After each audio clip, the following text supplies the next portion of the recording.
For the Boston Celtics, it has been the kind of year teams dream about. Nightly clinics on how the game should be played. The architect, Larry Bird, arguably the NBA's best all-round performer. But Bird's 30 points took a backseat to the clutch second-half shooting of Dennis Johnson in the Celtics' first game playoff victory.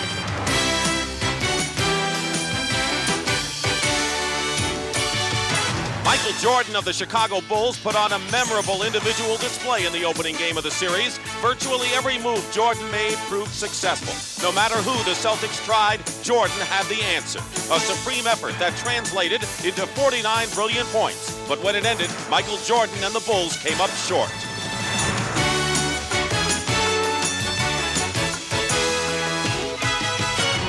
Today is game 2.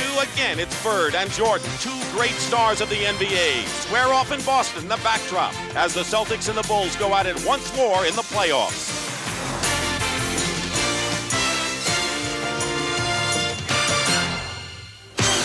It is the first week of the NBA playoffs, and this is game 2 of the best-of-5 first-round action, and the Celtics will try to make it 2 in a row over the Bulls before the 262nd consecutive sellout in Boston Garden. Looking at the Eastern Conference playoff fight, Atlanta already has a 2-0 lead. Milwaukee will try for 2 in a row against New Jersey later today, and Philadelphia will try to rebound from a stunning loss to Washington on Friday night. And hello again, everyone. I'm Dick Stockton, and welcome to the NBA on CBS. Well, the Boston Celtics won more games than anyone this year in the league. They had the biggest winning streak at 14. They have won more championships, as everyone knows, at 15. But perhaps the most impressive number was their fantastic and astounding home court record, 40-1. And 31 consecutive games to finish the season in the regular year, and then they beat Chicago in the first game. Tommy Heinsohn will be inducted into Basketball's Hall of Fame on May the 6th, who played for the Boston Celtics.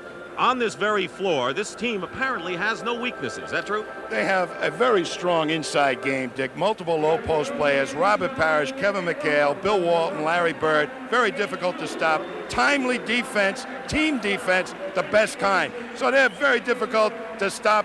Outside shooting, they've got it all. Now the Chicago Bulls, with over 50 losses, 52 to be exact, the worst record of any team in the playoffs, but they have a good excuse. They never really found an identity this year. All kinds of injuries, suspensions. Michael Jordan, the biggest one. He went down with a broken left foot on the third game of the year, missed 3/4 of the season. But did he light up this place on Thursday night with a brilliant 49-point effort? Jordan, is he single-handed for Chicago? What's the story there? Too much for one man to try and beat the Boston Celtics. Other players have to get involved. Michael Jordan scored half their points in the first half on the other night, and they end up 2 points down. That's astounding. But it's too draining an experience, and they must put pressure on the other Celtic defenders by getting the likes of Dave Corazine, Kyle Macy involved, as well as Orlando Woolridge. All right, so that's the story right here, and Pat O'Brien is with the man who lit up the place, Michael Jordan. Thank you, Dick. Michael just got a nice round of applause here. The question is, can one man beat the Lakers, or do you need a more diversified attack today? Well, we're playing the Boston Celtics, Pat, but I think it's going to be more of a 5-man game, and we really have to play a complete basketball game. I don't think one man can beat the Boston Celtics. It's hard to imagine that 6 weeks ago you were sitting on the bench. Yes, it is. It's very hard for me to imagine. I'm very happy I'm playing now, and I'm very happy that I can contribute to the team. All right, thank you. Good luck today. You don't have to remind me again that you are playing the Boston Celtics. Air Jordan's getting ready to take off. The problem is the runway is in Boston, so strap yourselves in. This is the NBA on CBS. The starting lineups for Game 2 are the same as they were for Game number 1. Starting out with the Chicago Bulls. Their leading scorer, Orlando Woolridge, up front. Top rebounder, rookie Charles Oakley, and veteran Dave Corazine. In the backcourt, Michael Jordan and Kyle Macy, the playmaker, and Stan Albeck in his first year as coach of Chicago. For the Boston Celtics, their front court of Kevin Mchale, Larry Bird, and Robert Parrish, all amongst the league leaders in scoring and shooting. And in the backcourt, Dennis Johnson, the catalyst on defense, Danny Ainge. Casey Jones, another marvelous job as coach of the Celtics. Jake O'Donnell and Jack Middleton are the officials, and Jack Neves will be the alternate. And we're underway here. The Celtics in white, the Bulls in red, and Boston controls. Dennis Johnson will check the matchups, guarded by Jordan inside Mchale, and Mchale gets a quick hoop inside. Stan Albeck hoping that their center, Dave Corzine, will be able to muscle Kevin Mchale, take his inside game away from him. But the Celtics have a definite size advantage over the Chicago Bulls, who may be a little quicker, but they prefer not to run. At least they didn't in the first game. Jordan misses, and Mchale gets the rebound. Danny Ainge had a fine year. Larry Bird, guarded by Woolridge. And Corzine gets the rebound for Chicago. Amazingly, in the regular season, in the season series, the Bulls had an edge in offensive rebounding over the Celtics. Not many teams can claim that. Oakley and Sidney Green, two real quick board bangers. Green starts in off the bench. Parrish blocks, and they're going to call goaltending against Robert Parrish and credit Michael Jordan. So it looks already as if the Celtics are going to give a lot of help to Michael Jordan. The first defense against Michael Jordan is Dennis Johnson. He's got to try and keep him out of the middle and angle him off the hoop a little bit. They tried 5 different players on Jordan. Ultimately, he got a bit fatigued. Not before 49 points, however. Dennis Johnson hit 7 in a row at one stretch in the third period, misses here. One of the things I was looking for early, Dick, is the tempo of the game by the Bulls to try and get some fast break opportunities. Jordan found his way in once again and has his second basket. All 4 points in the early going, and a minute and a half has transpired. Mchale guarded by Corzine. Toughest matchup in the league, maybe. That's why. Corzine does not have the foot speed to stay with Mchale, who gives power forwards, much quicker players, a lot of problems. Last year he was the 6th man until the playoffs. Cedric Maxwell gone from the scene with the Clippers, and so Mchale was the starter this year. Nearly 2 minutes elapsed. Corzine, good pass from Jordan inside with Parrish with a block shot. Good pass, but Parrish was there. That was an attempt to get Corzine involved. Parrish guarded by Oakley, and a big size edge there. Goes up, and Corzine with a fine play just stuffed Parrish. And Chicago coming back in a tie game. Jordan with a move on Johnson, blocked by Mchale. And already you see that everyone is going to take a hand, as Stan Albeck sees too, in trying to help Dennis Johnson guard Michael Jordan. If Michael Jordan gets by Dennis Johnson, the other Celtics are going to clog up the lane, it looks like. What should Jordan do in that case? Look, either put it off the glass and hope that one of his freer players can get an offensive rebound, or make a direct pass to one of those free players. Bird, good position inside. Gets it out to Ainge. Mchale again. Mchale with another basket. Mchale has 6, and Jordan has 6, and we're tied with those numbers. Corzine, with all his beef, is still letting Kevin Mchale get the sweet position down and close to the hoop. Nearly 3 minutes gone by, opening period, and we're tied. Orlando Woolridge, long range. Woolridge scored 37 points and had a tremendous game in the one game the Bulls beat the Celtics in the regular year. They did it with fast break basketball, Dick, and I think that's where Orlando is at his best, out on the open court. In the first game, the Bulls did not use that speed advantage at all. Parrish scored after Mchale's miss. Celtics known for getting the ball down court in a hurry in a lot of ways. Jordan short there. Inside, Oakley fights his way. Tipped up and finally drops in. May have been Corzine, and it was. And we'll have a foul against Chicago. Dave Corzine commits the foul. Well, Corzine, an attempt right here as trying to take away position, but you can't let Kevin Mchale get that close to the hoop. Mchale misses the shot. And here's Jordan over to Woolridge. Woolridge averaged 29 against the Celtics this season. Mchale the rebound out to Ainge. Chicago getting back defensively. Corzine had a great inside position on a rebound, but didn't use it. Ainge throws the ball into the third row. And Casey Jones, who has won 60 or more games 4 times. Both teams shooting well in the opening moments. 8:07 on the clock. Chicago by 2. Mchale finds Parrish, and Oakley fouls him. What can you do realistically, Tommy, when you have a 6'9" Oakley and a Corzine who's 6'11", but not a big 6'11" against the likes of Mchale, Parrish, and later on Walt. What they're trying to do, Stan Albeck, is put experience against Kevin Mchale and Dave Corazine, knowing that the Celtics don't like to use Parrish. He's their second low post option, hoping that the Celtics won't use that against Oakley to take advantage of his inexperience. Here's Parrish, who symbolized the size edge with a 14 rebound average against the Bulls in the 6 games during the regular year. I think that matchup, Parrish against Oakley, is their saver matchup. Whenever they really have some problems, they may go to that one. We're tied at 10. Game has been tied 5 times. Corazine moving outside, Bird guarding him, if you want to call it that. Bird does not like to guard someone. The basket counts, and a good play and a slice move in there by Orlando Woolridge. Interesting matchup stick by Casey Jones. Bird is guarding Corazine, and Mchale takes Woolridge. Normally, you would expect Bird to take Woolridge, but Casey feels Mchale, the bigger player, will be able to do a better job, take away the speed of Woolridge. Mchale with the personal foul and a 3-point play by Orlando Woolridge. And Chicago leads 13-10. Parrish up against Oakley. Out of bounds. Chicago ball. Of course, Larry Bird, as you pointed out many times in the past, is probably one of the best safety men. A good team defender, not perhaps individual defender. So the last thing Casey wants to do is to have Bird guard one of the firepower men for Chicago. It's too much of a burden for Bird, and it's a smart adjustment by Casey Jones, in my opinion.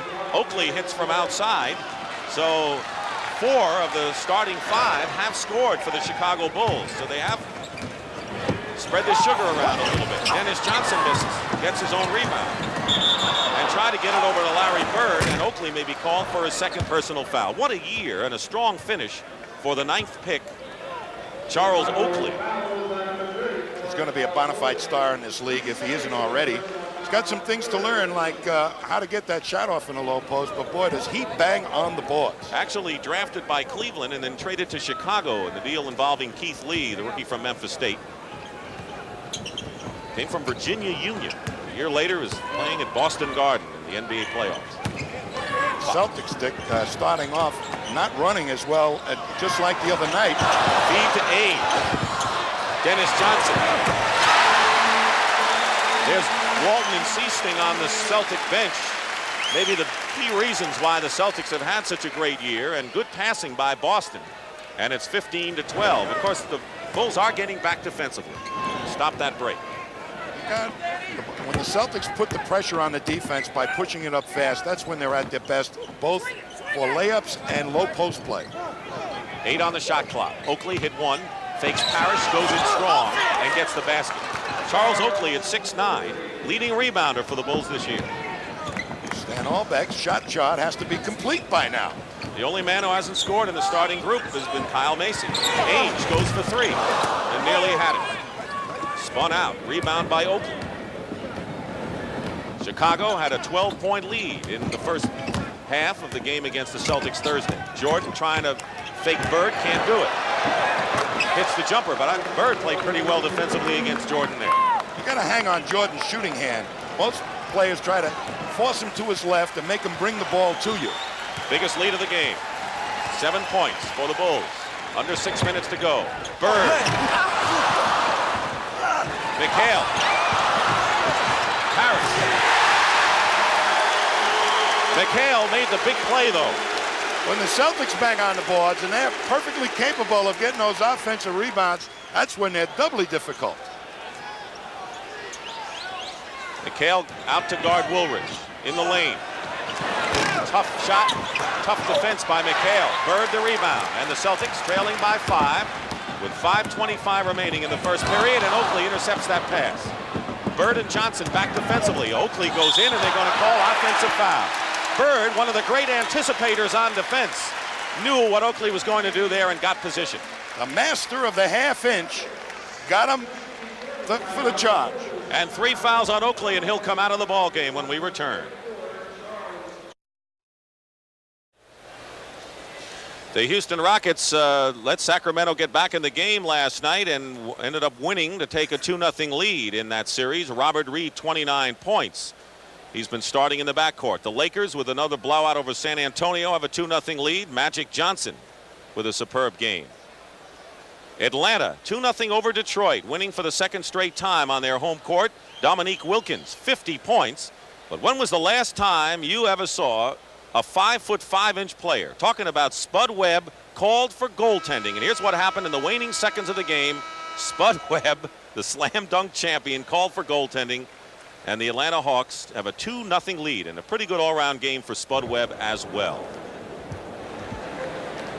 We're going to see some good offensive rebounding by the Celtics. Bird gets free there, but the shot left is no good. But watch Mchale come along that baseline and just outposition Corzine. And then they hang tough. Parrish, Oakley turned them loose. And the Celtics are smart enough that if you don't block them out, they'll keep coming on the glass. Sidney Green has come into the ball game for the Chicago Bulls, replacing Charles Oakley, who's gone out with 3 personal fouls.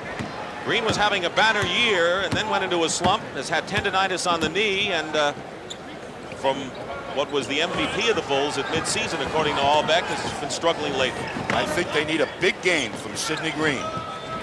He'll be guarding Robert Parrish.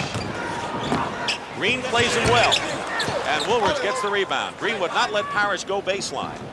And now the Chicago Bulls with the ball on a 5-point lead. Sid Green's got the speed and the mobility to give Parrish problems. And he can hit outside, too, if you need that. Kyle Macy looking inside. There's Sidney Green.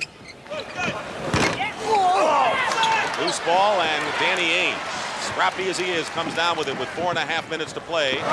Larry Bird goes for a 3-pointer. Johnson is there. And Dennis Johnson goes up. Mchale knocks it away, and it's Chicago ball. Dennis Johnson can't believe he wasn't fouled on that play. Gives some good looks, doesn't he? Larry Bird, by the way, is 0 for 3 shooting and has not scored yet. Michael Jordan has 8 points and is the game-high scorer. Going baseline. Michael Jordan, the basket good and a foul. Fantastic quickness going to the baseline. They sure got and sent him to his left. Watch him come to his left. Dennis Johnson saying, you can have the baseline. They're hoping that Parrish will be able to get in there and at least intimidate him, but he didn't move quick enough. Bill Walton is making an early entrance, and Parrish, who committed the personal foul, goes out of the ball game. But here's Bill Walton, a very key acquisition for the Celtics at 33 years of age from the LA Clippers for Cedric Maxwell. Comes into the ball game with 4:15 now remaining in the first period. This lead by the Bulls is a much more solid lead today than it was in the previous ball game. Bird can't convert on a good feed from Walton. Walton's one of the best big men passers in the game. Good defender and rebounder. But meanwhile, Chicago can open it up to a 10-point lead if they can score here. Corzine against Bird, takes it inside. Mchale on the rebound as Green fails on the tip-in. Celtics defense is giving up an awful lot of easy shots to the Bulls. They're forced to play more one-on-one defense, though, in this game than they were in the open. They have a good advantage. Corzine being guarded by Bird in the low post. Still Boston ball. They didn't score, but a good pass here with Walton the key. Well, you're going to see him cut to the hoop. Little push by Bird, loses his man. Wide open now, but tough shot, tough angle to get the shot off. Celtics turn it over again, and they're ragged right now in the opening moments. 3:31 to go in the first period. The Washington Bullets have an early lead over the Philadelphia 76ers, who are playing again without Moses Malone. We'll keep you posted on that game. Jordan goes up, ball slapped away, but Jordan winds up with it and draws the foul. Playing Michael Jordan one-on-one is, for a guy like Dennis Johnson, who's a great defensive player, it's very difficult because Jordan's got the speed advantage, the quick step, and he can go right, left, or over you. And Dennis Johnson that time tried to force him to his left just a little bit too much room for him to get to the hoop. Walton committed the foul, his first, and here's Michael Jordan, Rookie of the Year last year, and led his team in virtually every category, including rebound. And a 10-point lead for the Chicago Bulls. And the crowd getting a bit antsy here. They're not used to the Celtics trailing. There's no pace to the game for the Celtics. The Bulls have got them in dance tempo. Knocked away. Jordan to Woolridge. Ainge is back. Woolridge goes up, and they're going to foul. The only thing Danny Ainge could do. And it'll be a 2-shot foul. The Celtics with the turnovers. Unlikely for that team against Chicago. Foul was on Ainge, and Orlando Woolridge will go to the line and shoot a pair. Well, that was off a steal. By getting him out on the wing, they have a speed advantage there for a fast break basketball. Bird, he's guarding Bird, and by the time Mchale gets up to get him, he could be well up the court if they push the ball up the floor of the Bulls. Woolridge in his 5th year scored 25 points in the first game, but didn't get underway much early. Right now he has 6 points. 1 out of 2 for Woolridge. It's 25-14. The Bulls by 11. Under 3 minutes to play in the opening period. Johnson is open. Dennis Johnson. Celtics have to hit some of those outside shots to open up the inside game for Mchale and Walton and Bird.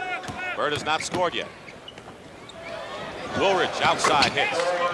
8 points now for Orlando Woolridge. First time this year he shot under 50% in his career. Open again is Dennis Johnson. Jordan picks him up. Knocked away by Jordan, and they're going to call the foul as Dennis Johnson hits the parquet as hard as you could want. And a timeout is called. 2 minutes and 20 seconds remaining in the opening period. The foul is on Sidney Green.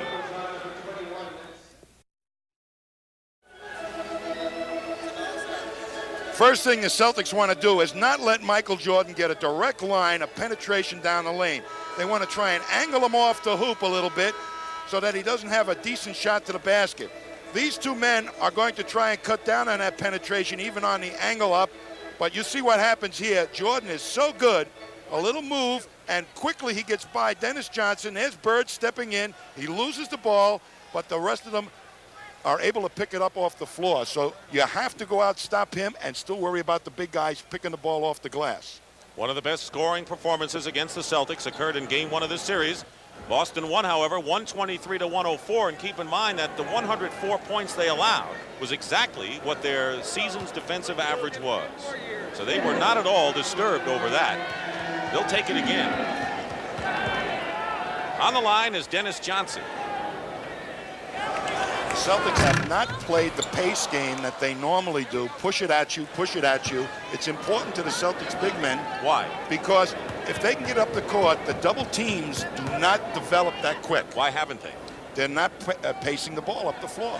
Words, they're walking it up or three-quarter speeding it up. They got to really make a concerted effort to push it hard at the defense. Shooting so far in this game, Chicago 55%. One time they beat the Celtics, they shot over 50%. It was the only time they did against Boston. Going inside is Sidney Green. That's the kind of shot he has to take, even though that went off, and Walton gets the rebound. 2 minutes to go in the first period. Sidney Green had a game here earlier in the year where he dominated the low post against the Celtics. Under 2 minutes, 9 on the shot clock. They go into Mchale, guarded by Corzine, and a good move in by Kevin Mchale.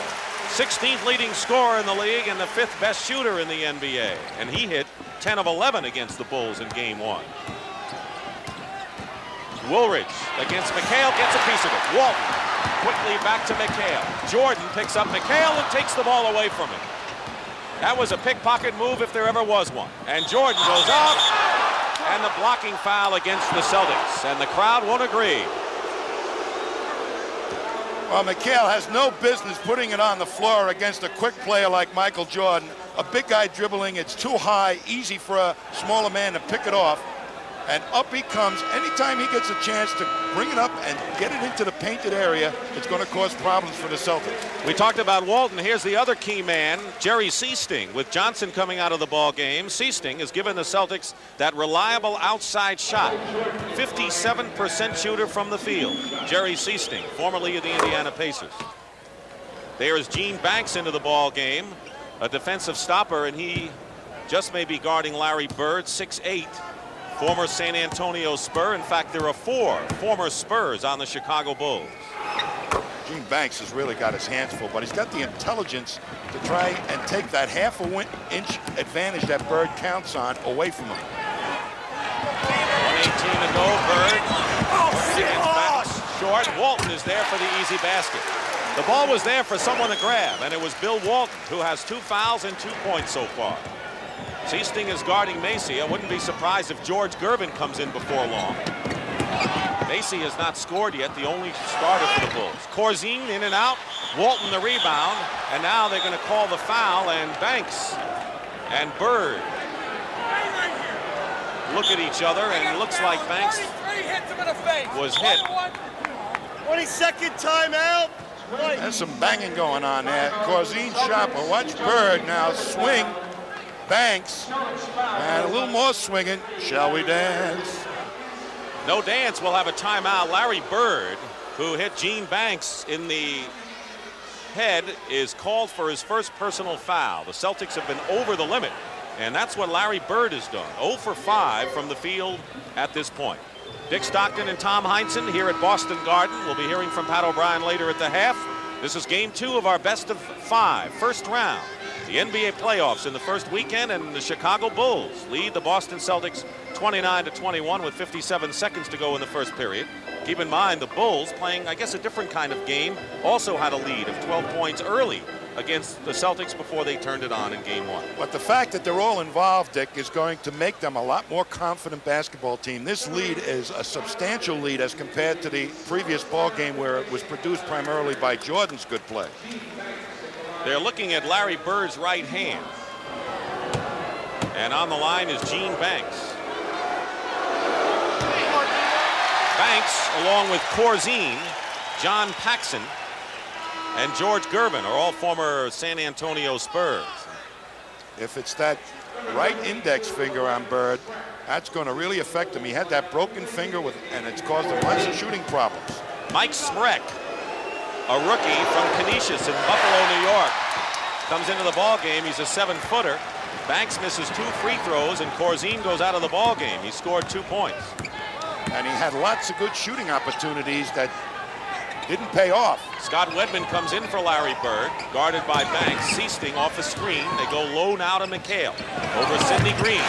Kevin Mchale has 10 points. He's the leading scorer for the Celtics. This is the unit that Casey Jones counts on to either produce a lead or create tempo. This is the Green team. They didn't really have defined roles when the Celtics had their problems around Christmas. They sure didn't. That was the Christmas massacre, but the Jordan. troops are back. Jordan from the corner, and now the Celtics playing for the last shot, trailing by 8 points, 31-23. People look back at the key and turnaround of the Celtics season. It would be that time of year when the bench gelled. And that'll be a Chicago foul, and will put them in the penalty, and the Celtics will go shoot 2. Larry Bird being tended to now by Ray Melchiori. I don't know what finger it is, Dick, but you know, he broke that index finger playing softball his senior year in college, and it's troublesome enough for him to shoot. It's amazing to me that he shoots so well from the outside with that finger. It looks like a crooked road with a detour. Sidney Green with his second foul. As long as that crooked road leads to the NBA Finals, that's all Larry Bird's concerned with. By the way, Bird finally did rid himself of those back and elbow problems this year. He started out shooting well under 45% and then got hot in the latter stages of the year. Mchale's free throws, 31-25, 6 seconds to go. Banks has Walton on his back. Macy's shot at the buzzer is good. The basket counts, and the Chicago Bulls, who lost 52 games this year, have taken a 33-25 lead, and Larry Bird has yet to score a point in game 2 of this best-of-5 series.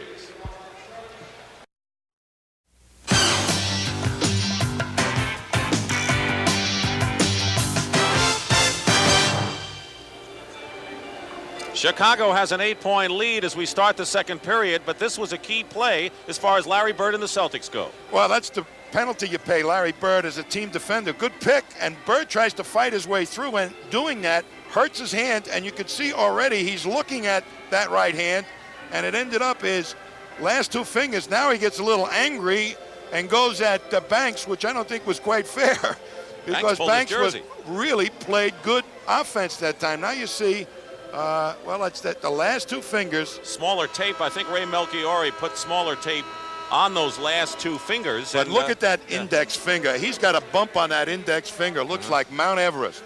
Bird was 0 for 5 shooting in the first period. and did not score. Keep in mind that Bird was the only player in the NBA this year to finish in the top 10 in 5 of the 8 categories, and heading perhaps for his 3rd consecutive MVP award. Meanwhile, we start the second period and the Bulls lead by 8. You know, on that injury, Bird really, as a team defender, backed in, and Banks smartly picked him off so Corzine could get the shot off. Leading scorers, Jordan for Chicago and Mchale for Boston. Dick Stockton and Tom Heinsohn here at Boston Garden. Coming around a screen, Rick Carlisle in the game, stays with Jordan, misses, and here's Walton. Gets it into the hands of the right man, Seasting. So Carlisle's in the game. Rick Carlisle, 2nd year out of Virginia. Good perimeter shooter and a very smart player, although not fast. Wedman gets it into Wedman. To Walton, I should say, and a foul called against Mike Spreck.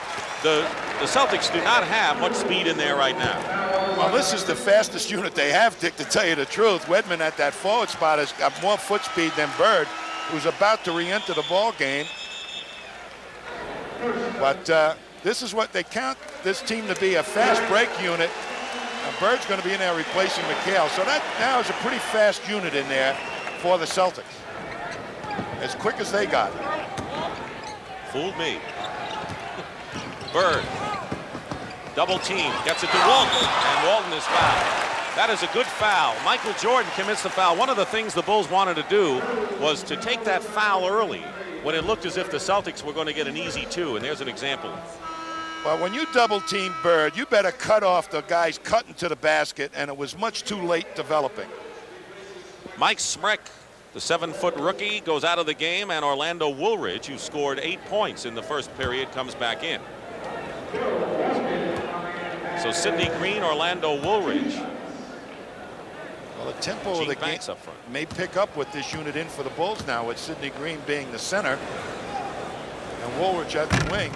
Maybe they'll turn him loose. It is a quicker team. Yes, much, and they'll be playing against the fastest that the Celtics have to offer, and the Bulls still have a tremendous speed advantage. I love fast basketball players and fast break style of play. You need easy hoops. But you got to practice it, and it has to be a way of life for a team. That's what Stan Albeck said, Dick, that they just weren't together long enough to get it down. They started off fast breaking, but weren't able to continue it without Jordan. Woolridge's shot misses, and Stan Albeck was looking for interference and a goaltend call against Walton. Instead, the Celtics have the ball. We have a minute gone by in the second period, and it's a 6-point Chicago lead at 33-27. Walton guarded by Green. Green gives ground, and Walton will take the shot. Sidney Green the rebound. Out to Gene Banks. And say, Bill Walton, if you're going to kill us from out there, be my guest. Wedman is on Banks. Banks goes up. Walton another rebound. Walton has 7 rebounds coming off the bench today. So Carlisle guarded by Jordan. Bird guarded one-on-one with Woolridge. Wedman hits from outside. Scott Wedman, who is a starter when Kevin Mchale was out of action with his Achilles injury, had an 11-3 record as a starter with the Celtics. That was great rotation defense that time by the Bulls with Michael Jordan, and yet Wedman, the quick shooter, still got an easy shot off. Kyle Macy and Seasting hooked in.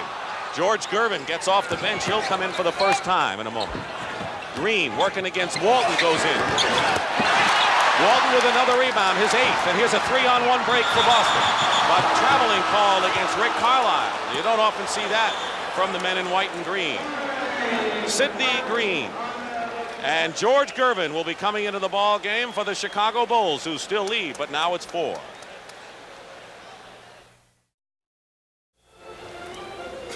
Take a look at the Western Conference first round, also best of 5. The Lakers lead 2-0. So does Houston. Dallas and Denver have 1-0 lead in their respective series. Utah plays Dallas tonight, and a couple of key performers. Mark Aguirre with back spasms is questionable for the Dallas Mavericks. Adrian Dantley will not play for the 2nd straight time for the Utah Jazz. Well, I think Dantley is as important to his ball club as Aguirre is to his, so that might cancel each other out. But if either one of them is able to play, it's going to give his team a tremendous advantage. Right in the middle there is number 8, George Gervin, who will be 34 years of age a week from today. 14th year, but his first with Chicago. Played, of course, at San Antonio. The 7th all-time leading scorer with over 26,500 points. All-time playoff scoring average is right behind Jerry West. So George Gervin, who's really had to make a traumatic adjustment going from San Antonio to Chicago, coming off the bench here. Playing a lot less minutes, but he's always been great in the low post, and he's going to have a young player against him, Rick Carlisle. And they're going to isolate right now. The Chicago Bulls spreading out their offense, making the Celtics play individual defense, not the team variety. They get it into Gene Banks. Banks gets the basket. That is the best of Gene Banks, under control. We're going to look for more isolation plays, I think, here from the Bulls. Right now, Michael Jordan is on the bench, and we have an illegal defense call against Chicago. They had 3 guys pass that imaginary line down the middle of the foul line lane. And it took them a while to call it illegal defense. Bird saw it. 9.5 minutes to go in the first half. Walton, baseline, loose ball, scrap, and the foul against Chicago. Dennis Johnson reports back in the game for the Celtics. And Rick Carlisle sits down. If the Bulls can get George Gervin going and get those ice fingers going, I mean, he turns to white heat when he's really firing away. Shot 47%, the lowest of his career this season. That's because of less minutes. Walton banks it. Bird gets an easy 2. Larry Bird with his first points of the game, and it comes with 9 minutes and 12 seconds remaining in the first half, and the Chicago Bulls cling to that 4-point lead. They had it up to 11. The only lead Boston had was the first points of the game. Without Jordan in the game, they've got to find a guy they can give the ball to and count on him to get him a couple of points. Gervin going in, crashing the boards, and a good play inside. Sidney Green with his first basket. He is really great at crashing the board if you don't block him out on a penetration move. Bird over Woolridge. He may be getting hot now. He got a layup. Maybe that's all he needed. And now the outside shot, and it's a 4-point, 37-33 affair. John Paxson getting off the bench for the Chicago Bulls, coming in to replace Macy, perhaps. Banks finally fires it with 7 seconds on the shot, and Gene Banks with his second basket, and it's up to 6 once more. They certainly were looking to get it to Gervin that time, to the point where Bird fell off and gave Banks the shot. Bird with 2 straight, misses that shot. Banks has the rebound, forcing the action. The Bulls running a lot more than they had. They didn't run at all, really, in game 1. Macy controlling, guarded by Seaston. Here's Woolridge.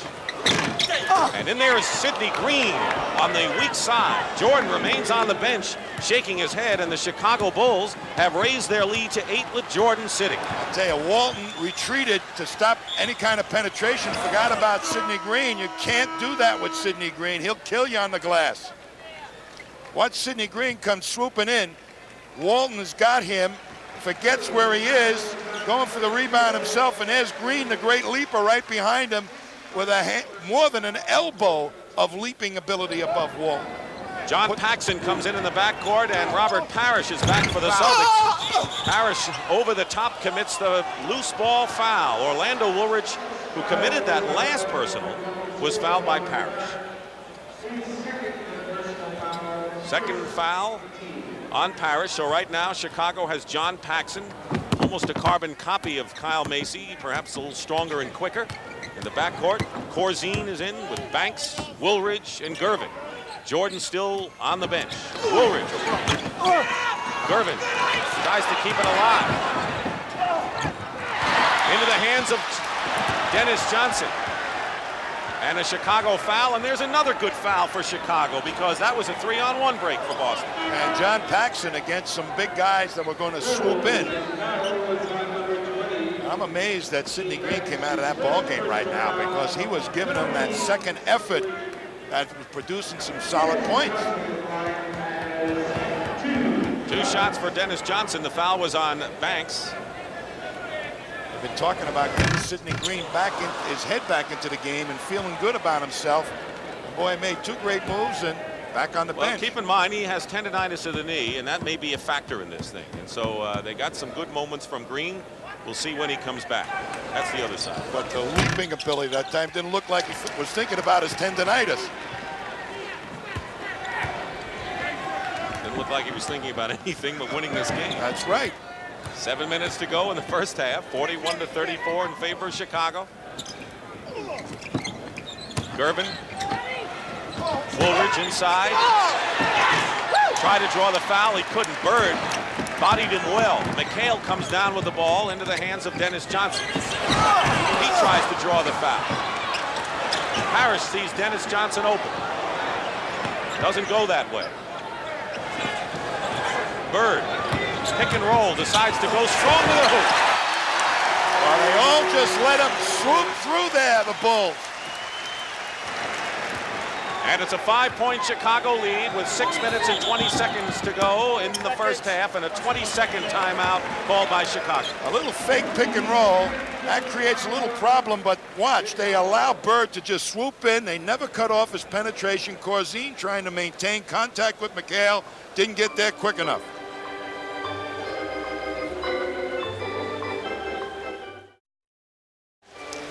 .6:20 to go in the first half, and the Chicago Bulls, who have led all the way except for the first points of the ball game. Speaking about a close game at the Spectrum in Philadelphia, the Washington Bullets are tied with the 76ers at 35. They're in the second period, and Washington leads 1-0 in that series. Michael Jordan has been on the bench the last 4 minutes, and the Bulls have been none the worse for wear. They've produced some other offense. Let's see if they get to work Gervin a little bit. Gervin against Parrish, and the Boston foul. It'll only be their second team foul. Jordan has played only 2 minutes this period. He scored all his 17 points in the opening 12, and he is getting a lot of rest, but as long as the Bulls are playing the way they're playing, they can give Jordan some of that rest. Parrish commits his 3rd personal foul. Walton played considerably and performed well off the bench so far. Try to isolate Gervin on one side, but Woolridge didn't get to it quick enough. Woolridge has his shot blocked. Banks picks it up. Whirling dervish to Corzine. And Dave Corzine hits from the corner. By the way, Woolridge has missed his last 6-7 shots now in the game, so he may not be the guy to go to. He's taken some god-awful shots, Dick. The penetration, he should be kicking it out to guys like Corzine who can hit that outside shot. Use him as a decoy. Mchale over Corzine. Short. Parrish keeps him alive for Boston. Bird tries to fake Gervin. Seasting, baseline. That's why they acquired him from Indiana. Jerry Seasting, and it's 43-38 Chicago, and Michael Jordan will be coming back in the game in a moment, and Bill Walton for Boston. Paxson controlling with 13 on the shot clock. Banks. Rebound Parrish. Bird was nowhere to be seen on Banks. Bird. Off the wing, the basket good, and a foul. And Walton comes back for the Celtics, and Michael Jordan checks in for the Chicago Bulls. Push the ball up the court, good things happen.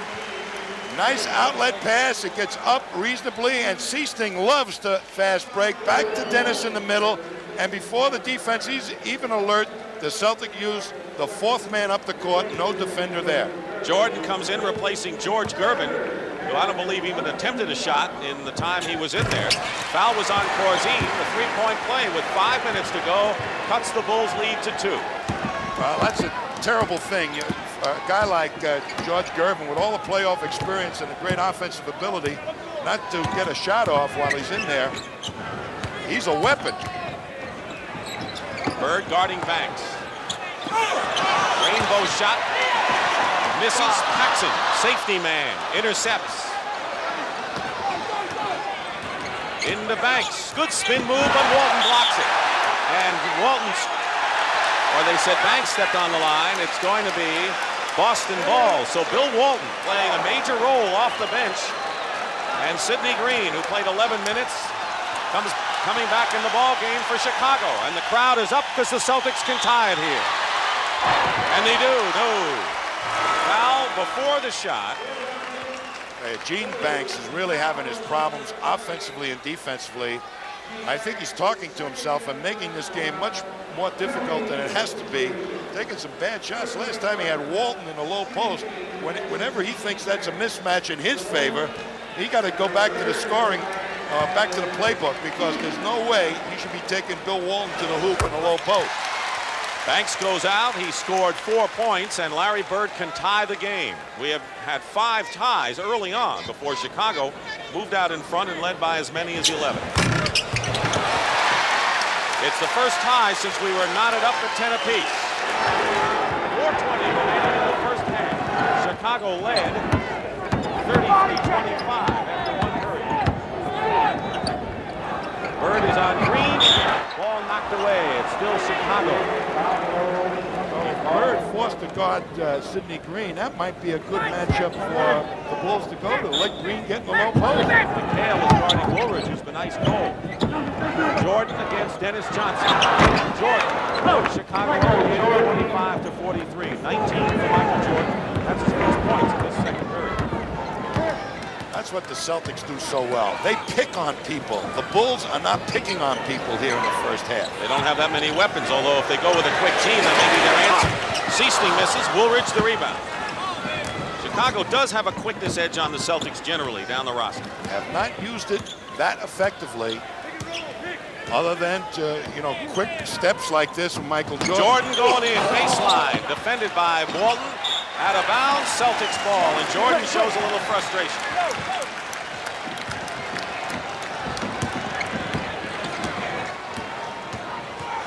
Dennis Johnson over Jordan. Sidney Green the rebound. 3:15 to go. Jordan inside to Woolridge. Basket good and a foul. And that looked like a Celtic playbook. When he gets in the paint, remember, try and angle him off. He gets everybody looking because their concern is him, and he has become alert himself as a decoy for somebody to slip behind the defenders who have lost their attention, and Woolridge smart that time to get open. Interestingly enough, Walton with the foul, his third, so the 2 Celtic centers, Parrish and Walton, each are burdened with 3 personal fouls right now, and Parrish on the bench. 48-43 in favor of Chicago, winding down to 3 minutes to go in the half. Danny Ainge will return, and Jerry Seasling goes out for the Celtics, and we'll have a timeout ourselves with just 1 second, less than 3 minutes to go in the half. Celtics inbounding, and Larry Bird. What's the story with Bird today? How are the Bulls playing? Bird said that his prime function, he thought, was to really develop the inside game for the others and not to look for a shot. But the Bulls are also getting out there and challenging him on his outside shot. Mchale draws the foul. And looks like he hit his head. Mchale scored all his 12 points in the first period. He has none this quarter. Larry Bird has all of his 11 this period. Let's see what happens here. He gets sandwiched, and somebody comes over. And actually what happened, it looked like he got a little whiplash or an elbow in the forehead. Dave Corzine commits his 3rd foul. Oakley and Corzine each with 3. So Mchale trying to get the cobwebs out.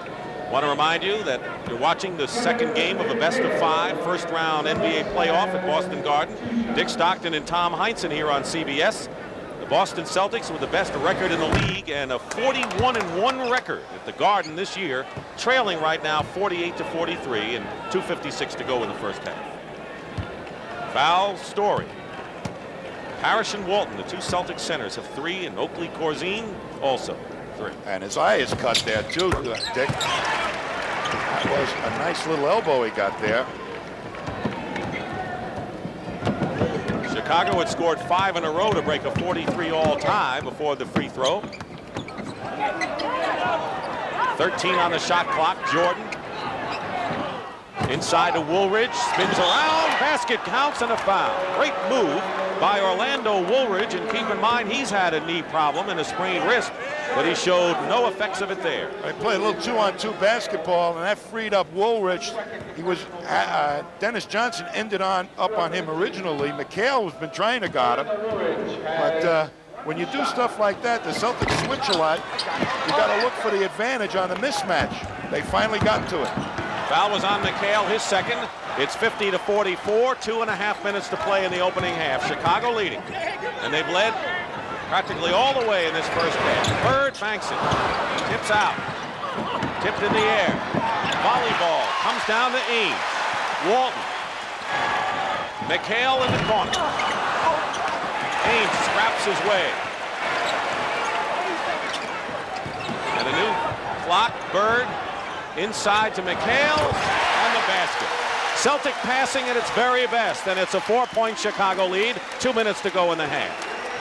You know, the guard's patience of the Celtics to find that good matchup is what really makes this team click. Jordan controlling against Dennis Johnson, and they isolate him. Misses it all. Save though. Green. Jordan. And the rebound by Walton. The Bulls did everything but score on that sequence. Bird tries an extra pass. Whistle. No basket, and a 3-second violation called against Boston. And even Stan Albeck's enjoying this first half. Danny Ainge makes one great steal here, goes up high. I mean, that's a great athletic skill there to take it away from a bigger man. 4-point lead for Chicago. Sidney Green is up on high, setting a screen. Johnson trying to fight through it on a switch. Bird guards Jordan, and Jordan hits the jumper anyway. Michael Jordan, 21 points, and it's 52-46 Bulls. Looking inside to Mchale, nothing doing. Corzine denying. Dennis Johnson misses a three. Walton though. Jordan with under a minute to go, and the ball bouncing into the hands of the Bulls. Corzine inside to Paxson. Paxson gets the basket, and now the Chicago Bulls have opened it up 54-46, and they have been the strong team down the stretch in this quarter. They played good push-up basketball that time. Some of the Celtics big people didn't get back. Mchale off balance, draws the foul. Stan Albeck made comments after game one that he got less of a break from the officials, and that the Celtics were able to use mayhem, to say the least, inside. Of course, Casey Jones said, well, if they're playing a physical game, what do you expect? They should commit most of the fouls. In any event, Corzine has number 4. Well, I used to be a coach. I used to use rhetoric like that, too. It's like a coach's book for coming into the Boston Garden on how to get the officials on your side. Not just the Boston Garden, but anytime you're on the road. Doesn't seem to help much here, looking at the record of the Celtics this year. You can see the blood on the jersey of Kevin Mchale from that cut left eye. Hits the free throws. Banks is in the ball game with 38 seconds to go. Chicago leading by 6. And they'll call the foul on Ainge. Second foul, but that will put the Celtics into the penalty, and so John Paxson will shoot 2. That was kind of a chicken foul. It looked more like Paxson fell down and Ainge fouled him. Paxson, of course, comes from a great bloodline of basketball people. Of course, he must have played against his dad. I certainly did. He's a great player. With the Lakers and the Royals, and his brother, of course, Jim, is with the Portland Trailblazers. They want this man here to shoot more. They want him to get that outside shot going. They feel he can push it up the floor better than even Kyle Mason. 34 seconds to go. 8-point lead for Chicago. Their biggest lead was 11. Ainge taking it all the way in. Bird tipping. Walton tips it in. And Bill Walton with 6 points in the ball game and 13 rebounds has been the key center, not Parrish so far for the Celtics. Celtics used some great stuff on the offensive boards on those fast breaks. That penetration by Danny Ainge that time, even though he missed it, he produced the 2 points for the team. 6 on the shot clock, so there's a 3-second differential. Jordan with a fake shot and draws the foul. Dennis Johnson, beside himself with frustration after that, did not agree with it. That's his first personal foul. When Michael Jordan beats you going to the right, you have to lean across him and bring your hand down, and that's when the official will normally call the foul.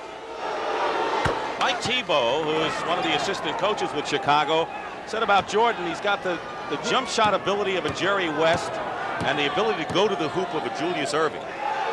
Pretty good people to be compared with. I call him Mercury. You ever hold Mercury in your hand? He's all over the place.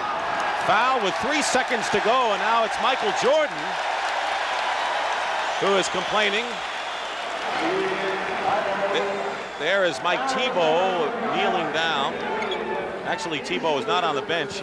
He must be upstairs sending in plays from the top. The foul. Helicopter, huh? Sidney Green gets called with his 3rd personal foul. Corzine has 4. Oakley and Green 3 for Chicago. Parrish and Walton each with 3 for Boston. The Bulls have played as well as they can play, and the Celtics really haven't gotten their game together whatsoever, and the Celtics are still in it. Celtics are rarely out of it this early. I guess, though, in the one loss they experienced to Portland here, they were out of it early. That was a rout. Right. 1 out of 2, 2 seconds to go, and then that shot will not count if it goes.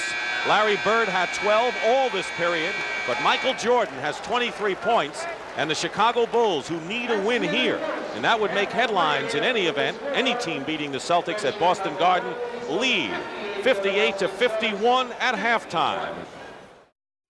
Celtics lead 1-0 in games, but the Bulls lead here 58-51 at Boston Garden, where the Celtics lost only 1 time this year.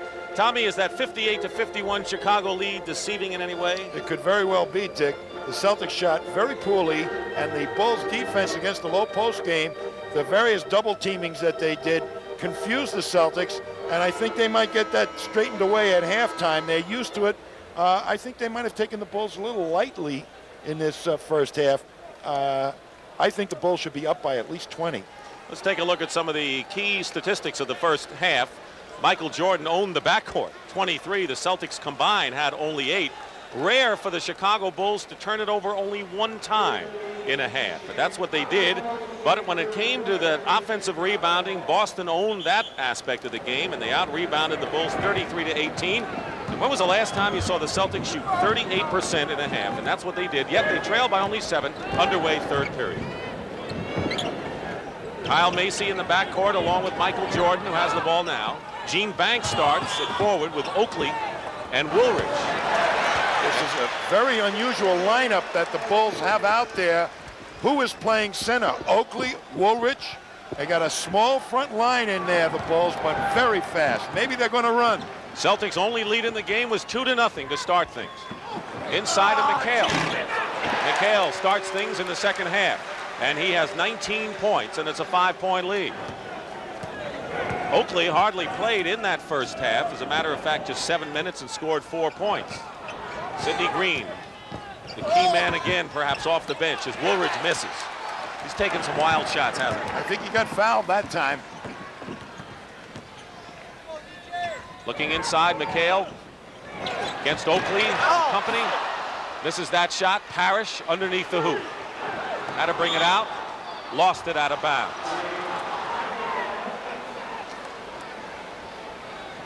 Celtics with a tremendous domination off the glass. Woolridge with 13 points. He has the ball along with Jordan's 23. Woolridge missed inside. Woolridge on that one-on-one game, I think they ought to park that for a while and find somebody else.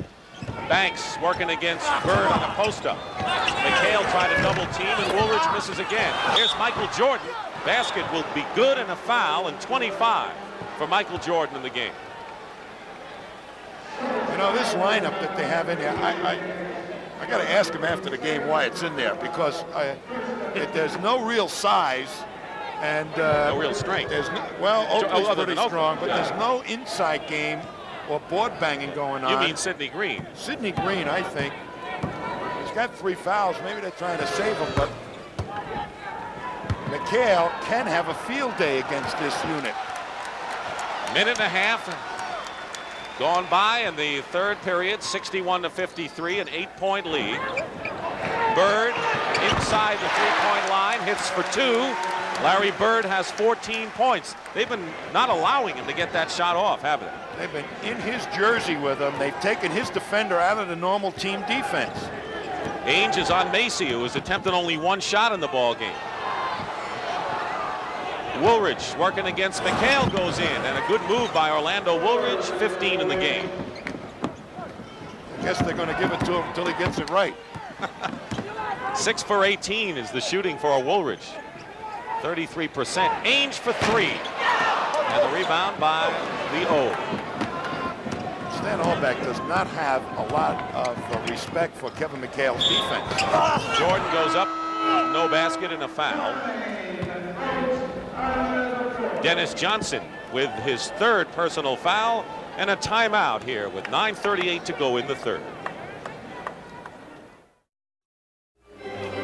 So Michael Jordan with 49 in game 1, 26 right now, and Tommy asked some of the Celtic guards their observations on how to play Michael Jordan. Foul him and hope someone else can come in and do the job. You know, if the team can't stop him, maybe he'll shoot himself to death. I don't know. I guess you give a call to Clint Eastwood because there's not much you can do at that point. Just let him go. They all tried on Thursday, including this man, Dennis Johnson. But when the second half came to play, Dennis Johnson with a tremendous effort. He had 7 baskets in a row in the 3rd period and 26, and he did a better job against Jordan. By the way, Celtic guards are shooting 3 for 13. Chicago with it with Jordan with 9.5. Long range, Jordan hits. And a 10-point lead for the Chicago Bulls. Keep in mind their biggest lead in the first half was 11, and they're close to that now. Crowd getting a bit anxious again, Tom. Boy, and Gene Banks is doing a well of a job of trying to stay with Larry Bird. Not an easy task. Oakley comes out to meet him, and Bird hits. Larry Bird now hitting 2 outside shots in the first 3 minutes of this 3rd period. Casey Jones counts on Larry Bird to bring him out of the doldrums. He's done it. Remember that Philadelphia game here when he did it to the tune of 3 3-point plays in the final moments of the first half. Jordan working against Dennis Johnson. Mchale getting ready to help out. He does, but Banks is there with a feed, and Parrish commits the foul, and that'll be his 4th personal foul. 4 on 0-0. Now, Larry Bird forgot Gene Banks and let him sneak in there. Bird, the ultimate team defender for the Celtics, had his total concentration on Jordan that time. The advantage of the great depth the Celtics have. Bill Walton, Parrish goes out. He has scored 6 points and is burdened with 4 fouls, but Bill Walton has 6 points and 13 rebounds in the game, and he has been the big center force for the Celtics today. Dick Stockton and Tom Heinsohn here at Boston Garden. Capacity crowd, 262nd consecutive. First weekend of the NBA playoffs here on CBS, and the Celtics trailing the Chicago Bulls by 10, 67-57. A big shocker if the Bulls can hold the lead. Boston lost only once here all year. Leading though 1-0 in the best of 5. Walton puts up the short shot. There was a little confusion factor that Stan Albeck hoped to introduce into his defense in the low post. Sometimes double team, sometimes not. Send the double from different directions. It's working. Jordan again handling the ball with 11 on the shot clock. Dueling with Dennis Johnson. Walton loses the rebound to Woolridge and fouls him. That was a tough go inside of 2 determined men going for 1 ball, and Bill Walton commits his 4th foul. So both Celtic centers, Walton and Parrish, have 4 fouls. Walton spreading out, but the quicker player, Woolridge, is able to step inside. Normally Walton plays against the bigger, slower guys that don't have the ability to use their quick feet to step inside. You saw what Sidney Green was able to do to him in the first half. But the foul story now becomes focused on the 2 Celtic centers who have 4 fouls. If one or both get into foul trouble, that could be a major factor down the stretch. Should be, but they're smart enough to use those fouls. I'm not too concerned if I were Casey Jones at this point. 4 fouls. Don't forget, you have that man, Greg Kite, in his 3rd year, who's quite a banger, who has seen some quality minutes this year. Nearly 4 minutes going by, 3rd period, and a whistle and a foul away from the ball. Called against Chicago, and a derisive cheer from the crowd, who would think that the Bulls have had the edge in calls so far. Charles Oakley, that's his 4th personal foul. 4 on Oakley, the rookie from Virginia Union. Double team on Mchale. Open is Johnson, penetrates and scores. Now that time they doubled, and they forgot to get to Dennis Johnson quick enough. The rotation of the defense of the Bulls wasn't there. 8-point lead for Chicago. They led by 7 at the half. 7:39 remaining in the 3rd. Double on Jordan. Inside, and Banks lost the ball. Got hit in the eye, but lost the ball. Celtics pushing it up, and Ainge goes in. And the foul will be against Chicago. Ainge may be the spark that the Celtics haven't had to get their fast break going so far. He's their real push man because he has the desire to really attack the defense. Dennis Johnson, when he gets the ball on the outlet, really kind of three-quarters it up the court. Danny Ainge has got more speed to apply to the fast break than DJ does. Ainge with his first point of the ball game, averaging nearly 11 a game, coming in and a 90% free throw shooter. Misses one of them though. Foul, by the way, was on Macy, his first. Macy with the ball, guarded by Ainge. Dennis Johnson is sticking with Jordan effectively. Jordan can't seem to get away, and losing the ball momentarily. And losing it for good is Oakland. The Celtics with Bird. To Walton. And a 20-second timeout called by Chicago. Listen to the crowd as the Celtics have come back, still trailing by 5. This is the exciting time of the year in the NBA, and the playoffs continue next weekend. We'll be on the air Saturday, 3:30 Eastern time, and then a doubleheader on Sunday, beginning at 1 o'clock Eastern. Of course, we don't know what matchups you'll see. It could be at the tail end, game 5s of the first round matchups, or the beginning of the conference semifinals. But whatever it is, you'll see some exciting action next weekend on CBS. Philadelphia leading a tight battle over Washington, 64-61 in the Spectrum. The Bullets lead 1-0 in the best of 5 of that series. Philadelphia needs Moses Malone. They've lost their power guy inside. Crowd has turned up a notch here. See how Chicago responds. Woolridge. Banks. And Banks quiets them for the moment at least. Oh, what a smart play by Gene Banks. Got right in there as they went to the penetration, got the good position on the offensive board. Celtics spreading out their offense, making Chicago play more one-on-one defense, not the team variety. Ainge with a move on Macy. And a foul on the pass, a one-shot foul. Let's watch Banks here on the glass you talked about. There's Larry Bird going to the penetration, and look at Banks coming right in there, steps inside with nobody really blocking him out. Timeout called by Boston with 6:27 remaining in the third. Celtics have won 32 in a row at home, but the point is, in the best all-time home record in the history of the league, at 40-1, every home team has won so far in the playoffs, with the exception of the first game when the Bullets shocked Philadelphia with that 18-0 spurt at the end.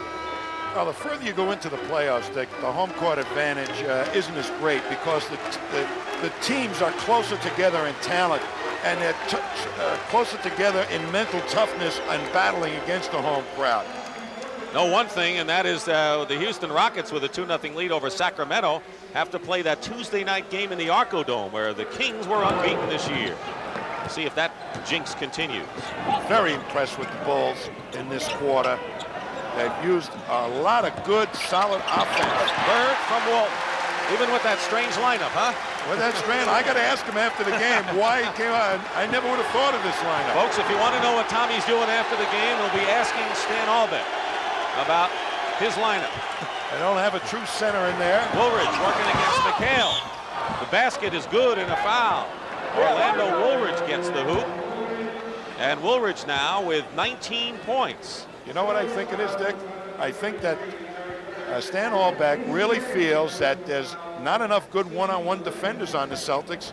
Here's the move by Woolridge against Mchale. He feels Mchale can't guard Woolridge. That's why he's attacking him. I would never believed it myself. I think Mchale's a very good defensive Another player. point here, the Celtics shot 38% in the first half. They're 7 for 9 so far in the third period, and yet the Bulls have added a point to their lead. And a whistle before the shot, illegal defense against Chicago, and that's a technical foul. The second time an illegal defensive call is made, it's a technical. So Danny Ainge, who's been shooting Interestingly enough, Larry Bird was the free throw shooting champion this year, but Ainge has been shooting the tees lately. We have not seen any tempo in this game in the third quarter whatsoever. This has been a chess match with Boris taking 2 minutes to think about his next move. That's how long the game is developing as far as I'm concerned. No pace whatsoever. Dennis Johnson with the ball. Boris with the ball. Yeah, 5:40 to go.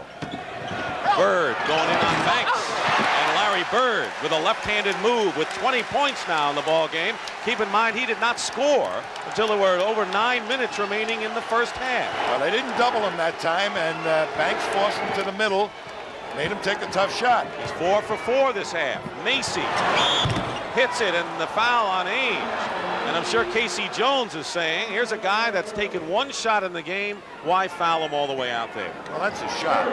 And I think when you take a long-distance shot like that, Kyle Macy, if he hits it, all of a sudden it changes your thinking on the way you're going to drop into the paint to help. You got to go out there and try and shut him down a little bit. Ainge with 3. Well, they got burned to a 3-point. Fare thee well, and it's 77-69. Once again, Chicago by 8 with 5 minutes, 10 seconds to go. And they've isoed Bird. Foul against Chicago. You're right. If Chicago can do it with Woolridge and or Jordan, the Celtics can do it with Larry Bird. And nobody got to the rotation to stop that cutter quite quick enough. Almost got a hoop out of it. 2 fouls now on Orlando Woolridge, and Johnson is shooting 2 shots. Well, Bird is responding to the defense that the Bulls are playing against him. One time he doesn't get doubled, he makes the swooping move into the lane. This time he gets doubled, he sets up 2 easy free throws. Is that taking what the defense gives you? Well, he's a guy that, as I said in the beginning, takes advantage of every half inch. Imagine if you give him a yard. 6-point game, Chicago leading. Biggest lead was 11 in the first half. They had a 10-point lead here in this period. Jordan with a juke and a move, and Dennis Johnson got a piece of it. Boy, that was some defensive play by Dennis Johnson. Celtics can cut it to 4. Knocked away, Chicago ball. That was a terrible call. Terrible call. The man was on his arm. Should have been a foul. Jordan up on top. A 1-4 offensive alignment for the Bulls. Macy working Ainge. Banks. Woolridge. Swung it nicely, but Woolridge missed it all. And the Celtics once again with a chance to cut it to 4. Bird. He lost his footing, but yet made the layup. And a timeout by Stan Albeck. It's a 4-point Chicago lead.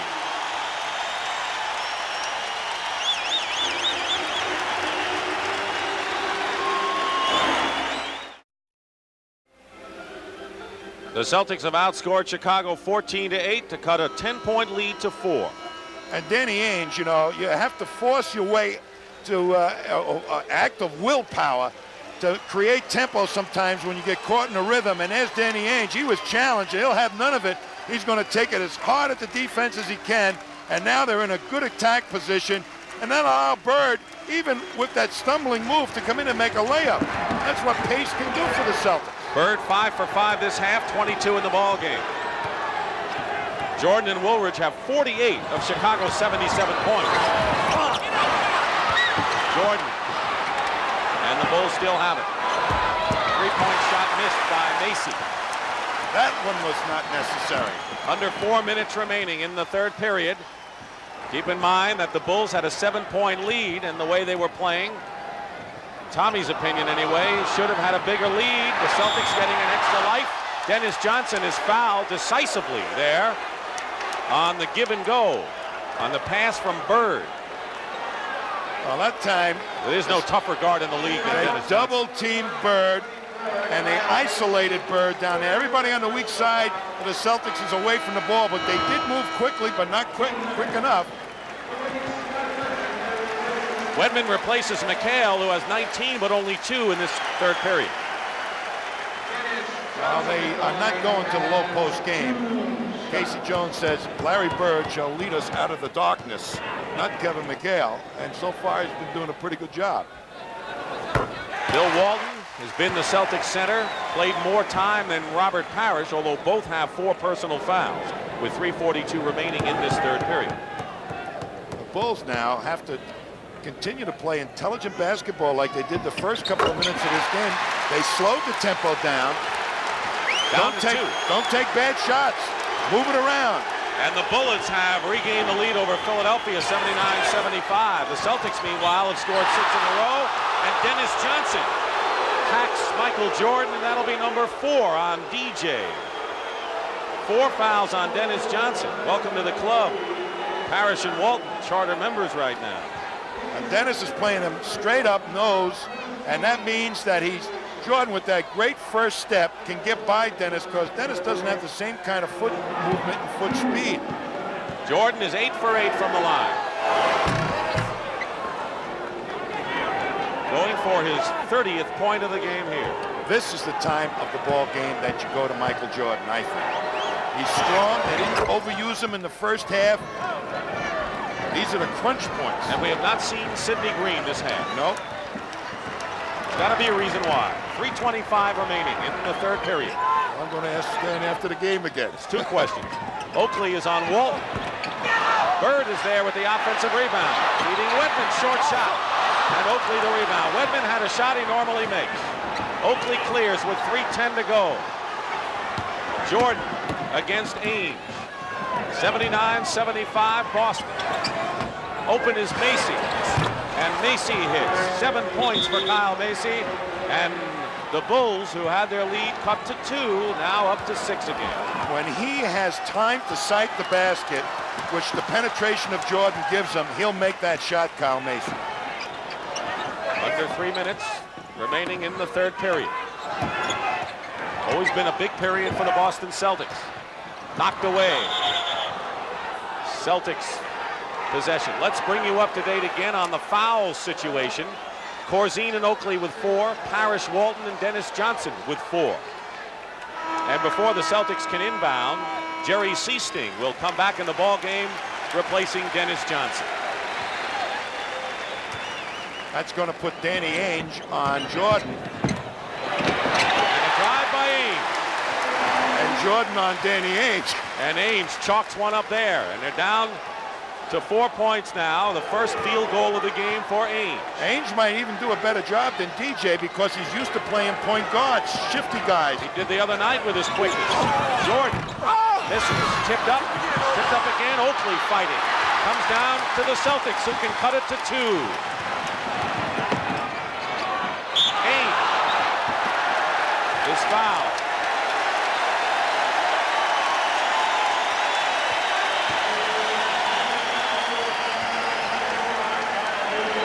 Danny Ainge will go to the line, 90% from the free throw line, to try to bring the Celtics to within 2 points. John Paxson comes into the ball game, and Kyle Macy goes out. Macy with 4 fouls. Danny Ainge, you know, is a very big guy to play point guards. He's got exceptional quickness for his size, and has learned to contain a real good fast man between his knees.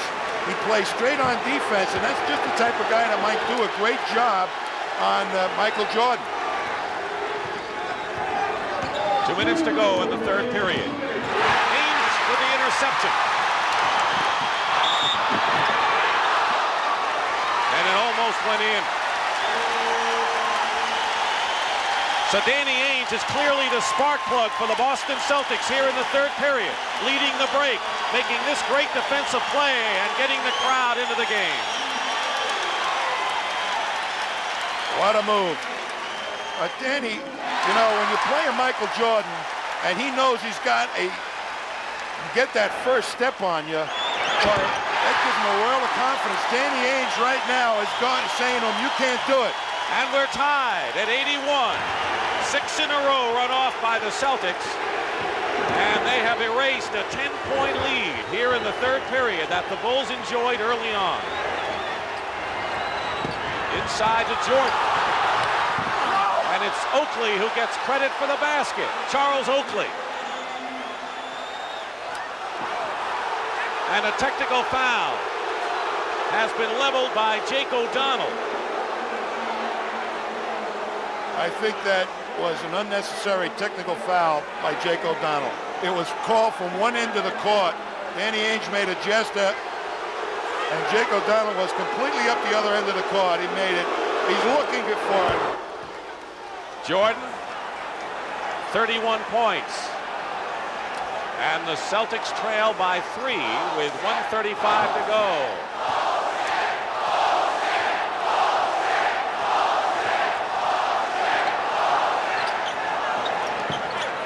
Ainge trying to fake Jordan. Good step on Michael Jordan. And the basket. Great first step by Danny Ainge, who keeps the pressure on for the Celtics. And it's 84-83 Chicago. Taking the tempo away from the Celtics, trying to Michael Jordan right now. 10 points in this period for Ainge. And what a great shot, and a basket and a foul. You talk about Bird, sheer determination. At certain points of a game, Michael Jordan has those same qualities. He's got to watch him get around Jordan, Danny Ainge. And strong left-hand drive. And Walton right there. And here comes Jordan, but Ainge is in front of him, angles him off, turns him loose to the second defender of the Celtics, but Jordan overpowers him. And Walton has committed his 5th personal foul. Bill Walton has 5. Parrish is on the bench with 4. Under a minute to go, and the Bulls lead by 4. Seasting to Wetman. Bird. And Oakley powers his way for the rebound. And Larry Bird gets called for the foul. That's his 2nd personal foul, and Oakley will shoot. Here comes the rebound. Oakley well inside, and Bird says, well, I'm going to try and knock it out of your hands from underneath. And he must have hit the ball into his jaw, and Bird said, I hit the ball. What a face, huh? Face of a winner, isn't it? Oh, it is. It is. Here's Charles Oakley, who's a 66% free throw shooter.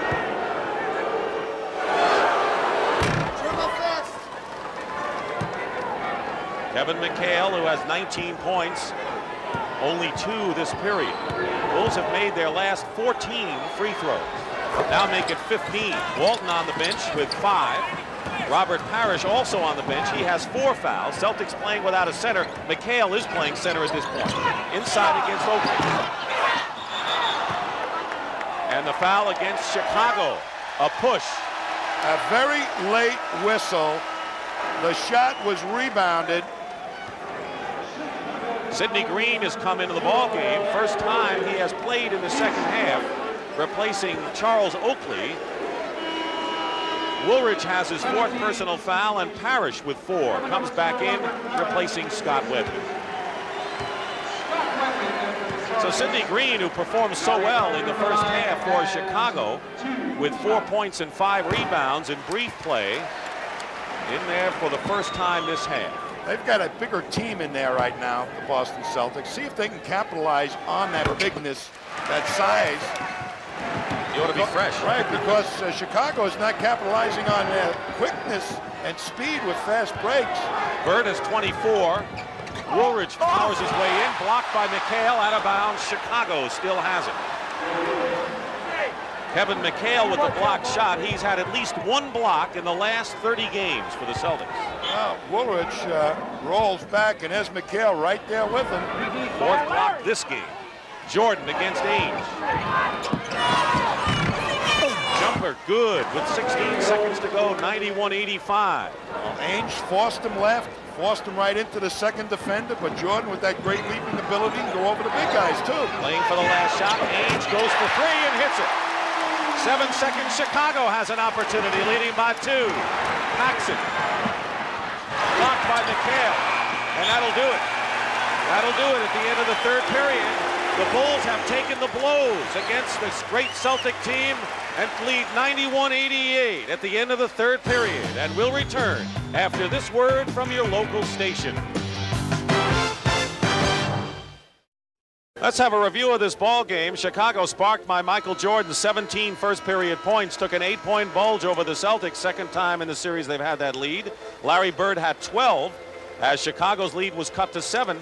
Danny Ainge was the spark plug in the third period. Bill Walton has done a great job off the glass the entire game as the Celtics have inched closer to 91-88. But to the Chicago Bulls' credit, no matter what happens, as you look at the shooting story the rest of the way, and the Celtics certainly got hot so far in that third period, that the Bulls have showed poise in withstanding several thrusts by the Celtics at this time. Well, Stan Albeck must feel that and believe that philosophy that the Celtics cannot play good one-on-one defense. And he's spreading it out so that the Celtics are forced to play that type of defense. Larry Bird gets the first points to start things off. He has 26 in the ball game. Jordan with 36 is the high scorer in the game. Jordan has scored 85 points in the 2 playoff games. Paxson guarded by Seasting. Into Green. Green is fouled. There's that spring that Sidney Green has inside. See a heck of a pick by Robert Parrish to free Bird. Gene Banks has to roll off, but Bird still has time to get the shot away.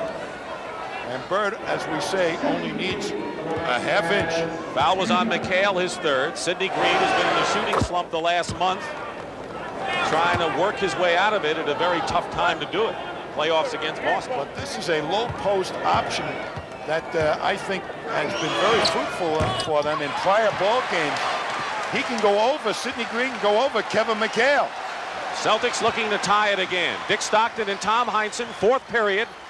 Game 2, best of 5. Celtics won the opening game, and they're in a dogfight here against Chicago, trailing 92-90. Diving for the loose ball is Gene Banks, but the Celtics still keep possession. Chicago trying to do what only one other team has done all year, beat the Celtics here at Boston Garden.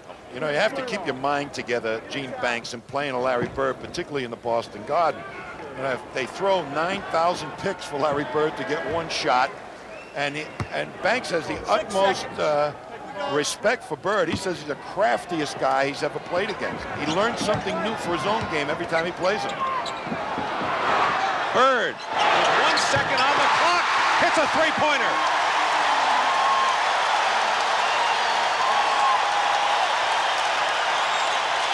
And the Celtics have their first lead since the opening basket of the ball game. Dennis Johnson steals it from Jordan. Inside to Parrish. And traveling call against Robert Parrish. Here is the three-pointer with the clock running down. It comes by accident here. Bird has to pop out as they could have called a foul. Instead, Bird, as the clock is winding down, has to let it fly, and he hits it. So now we'll see how Chicago responds to that knockdown punch by Larry Bird. Bulls with it, trailing by 1. Minute and a half gone by in the fourth period. And a foul. Michael Jordan is fouled by Dennis Johnson, and that'll be number 5 on Dennis. So Johnson with 5. Bill Walton on the bench with 5 fouls, and now he gets off the bench. And Robert Parrish playing with 4, and Parrish will sit down. Parrish today has 6 points and 6 rebounds. There is Orlando Woolridge, who has 20 points in support of Michael Jordan's 36. Now 37 for Jordan. Michael Jordan. Well, you cannot stop him because he handles the ball so much, and so much a percentage of the offense is designed for him to just get the ball and score. 14 for 14 from the line. Chicago regains the lead. Mchale going in and is fouled. Bring up to date on the story involving Michael Jordan. He missed 64 games of the season, and the Chicago management did not want him to play anymore. He had a broken left foot. He wanted to play. They said, okay, you can play. They wanted to limit his minutes, and they did. However, he had to sit down with 30 seconds to go and the game on the line against Indiana. He wanted to play. The crowd howled, and Michael Jordan put his foot down and said to the Chicago Bulls management, I'm going to play basketball. That's what I am, a basketball player. And they had to back down, and Jordan has played. And one of the great tributes to integrity and credibility in this sport is on the shoulders of Michael Jordan, I believe. I think it is a great story for him to stand there. He loves to play the game, and he wants to be on a winning team. Nearly 2 minutes gone by in this final period. Boston by 1. Chicago has led virtually all the way. Jordan banks it in, and Jordan with 40 points. He had 49 in game 1. Seesting went out. Ainge came back in, and Ainge has ended up with the defensive assignment now on give and go. Bird to Dennis Johnson. Corzine the rebound. Ainge is going to guard Jordan now. Sidney Green. Bird. Dennis Johnson. Mchale crashing the boards. Who wants it? Mchale! He was almost on his back, Tommy. They figuring you're going to get a foul on the play too, but no whistle.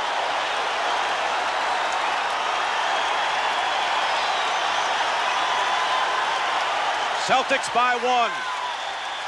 3 minutes gone by, 4th period. And a foul away from the ball. Here it is. They're really banging on the boards. Mchale trying to keep it live. Bird knocks it away. There's Mchale, gets submarined and shoots the ball, and it should have been a foul. Astonishing shot by Kevin Mchale.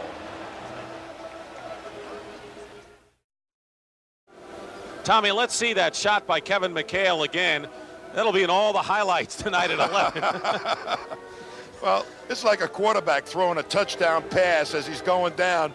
I've seen Larry Bird do some amazing things. We're going to see another angle. It probably look better from this angle, of course. Look at that. I mean, didn't know what else to do with the ball than get it up there, hoping that the whistle would blow. He gets the basket, but no foul. We expect more of the same as the playoffs move on next Saturday, 3:30 Eastern. And a doubleheader on Sunday, beginning at 1 o'clock Eastern. Great stars of the game, and you'll see them on CBS. All the way to the NBA Finals, which you'll see exclusively on CBS as the drama just begins. 9:02 remaining. The foul was on Danny Ainge, his 4th personal foul. It's been seesaw now, 6 lead changes, but most of them in the last 2 minutes. Jordan working against Ainge now. And Jordan, if he was hit on the hand, it looked like he lost control of the ball, but he was pushed. And if that's on Ainge, that's 5 on Dan. That is. Did Mchale have an assist on this? Well, Danny is trying to stay one-on-one with him, bodies him. That's the wrong thing to do, to body him. And then Mchale pushes Ainge into Michael Jordan. That was on Ainge. A lot of fouls called on the 2 guards defending against Jordan right now. They're trying to save Dennis Johnson for the stretch against Michael Jordan. Having Ainge play him now. 42 points. That's what you want. You want Dennis Johnson to be there down the stretch. And he has 5 on the bench. Inside to Mchale. See you later. You overplay against Mchale, and he gets the ball. Just count it. And the Celtics regain the lead. 25 for Kevin Mchale. Boston is really having trouble getting pace going because there's so much poise right now by the Bulls to get the shot they want. Jordan misses. Woolridge has the rebound. Chicago Bulls are playing as if they've been in the playoffs every year for 10 years. Sidney Green misses, and finally the Celtics get it, and Mchale the rebound. The Celtics' biggest lead was 2-0, and now they can open up a 3-point lead. Walton, great inside move. Passes to Bird, doubled quickly. Good rotation for Chicago. Dennis Johnson into the ballgame. Sidney Green is fouled. Going for the ball with 7:50 remaining. Stan Albeck's reaction to the action. I like the way his tie flops up and down. And he's got a hop in his step too, huh? Larry Bird with his 4th personal foul. Look at the litany of fouls we've got here. We've got Walton with 5, Ainge with 5, Dennis Johnson with 5, Harris with 4, Bird with 4. Maybe that's what that isolation game is doing, is drawing attention to the individual one-on-one defender. And the move for Casey Jones might be to try and really take the ball out of the hands of a Woolrich or a Michael Jordan with double teams. 7:50 to go, and a lot can happen. But here's a team, the Chicago Bulls, who lost 52 games. This is the first time a team has made the playoffs with 50 or more losses since the Bulls did it in '68. And they're tied in Philadelphia. And I'd have to say the 76ers, you want to use the old cliche, backs against the wall. They're against the wall now. Can't afford to go down 2-0. With 2 more games coming up. Bird goes for 3. Celtics lead 102-100. They were down by 1. Now they're up by 2. 32 points for Larry Bird. We told you about Bird and Jordan at the start. Block. Paxson has a shot blocked, and Ainge will get an easy basket. Albeck wants a timeout.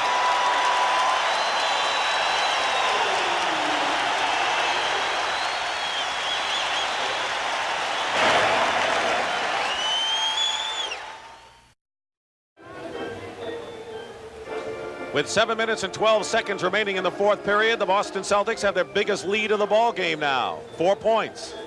A Venus flytrap defense. They invite you in, close up on you, and then chew you up and spit you out. And out comes the ball, and the Celtics converted that into a fast break opportunity with nobody on Danny Ainge for the layup.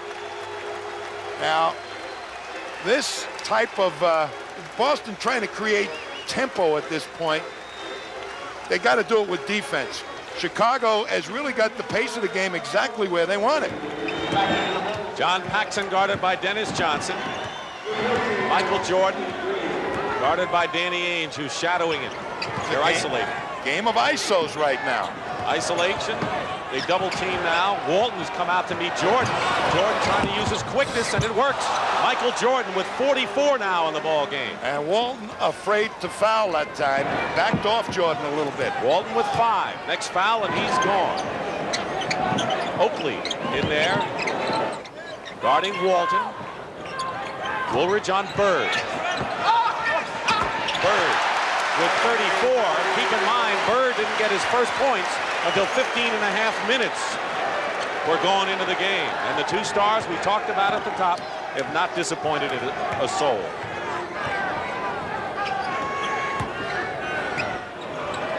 Walton trying to double now, picking up Jordan. Jordan isolated one-on-one. They come around. Basket, no. No basket. The foul before. And Bill Walton is fouled out of the ball game, I believe. Walton is fouled out of the ball game and has played tremendously for the Boston Celtics today. Little pick and roll action forces Walton to end up with Michael Jordan, and he alertly knows that Walton's in foul trouble and has a good opportunity to take it to the hoop. Now Walton kind of bumped him before the shot was taken. Jordan misses the first.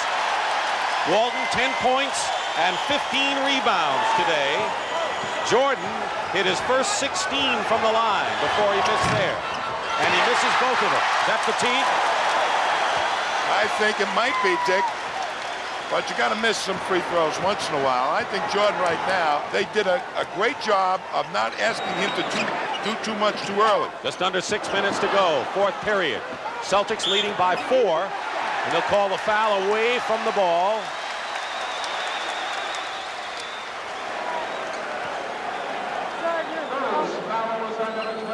Michael Jordan, 2 fouls on Jordan.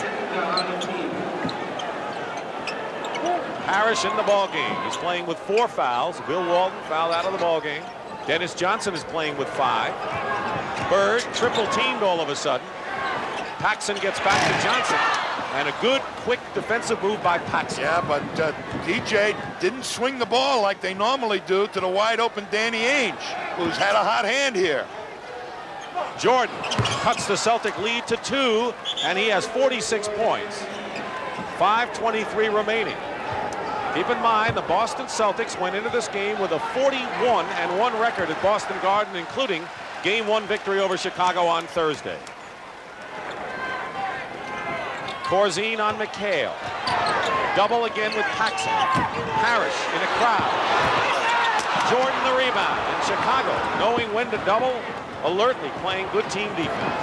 Confusing them. The Celtics are not aware all the time of where the double is actually coming from and who the open man is. Bird winds up with the ball and gets it to Ainge. 3-on-1 Boston.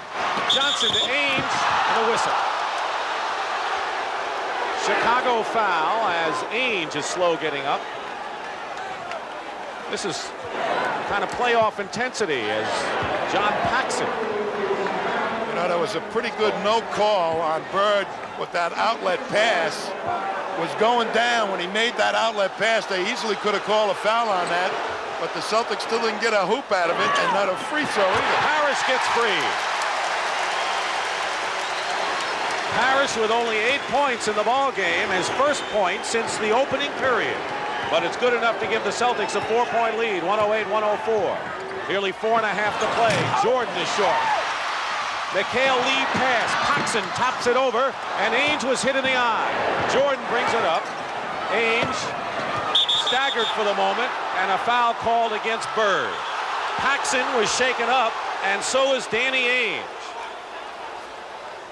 There was a collision on that long Mchale outlet pass. A great athletic move here by Paxson to go over the top of Ainge, and then Ainge gets hit in the jaw by Paxson's elbow, and Paxson really took a header too.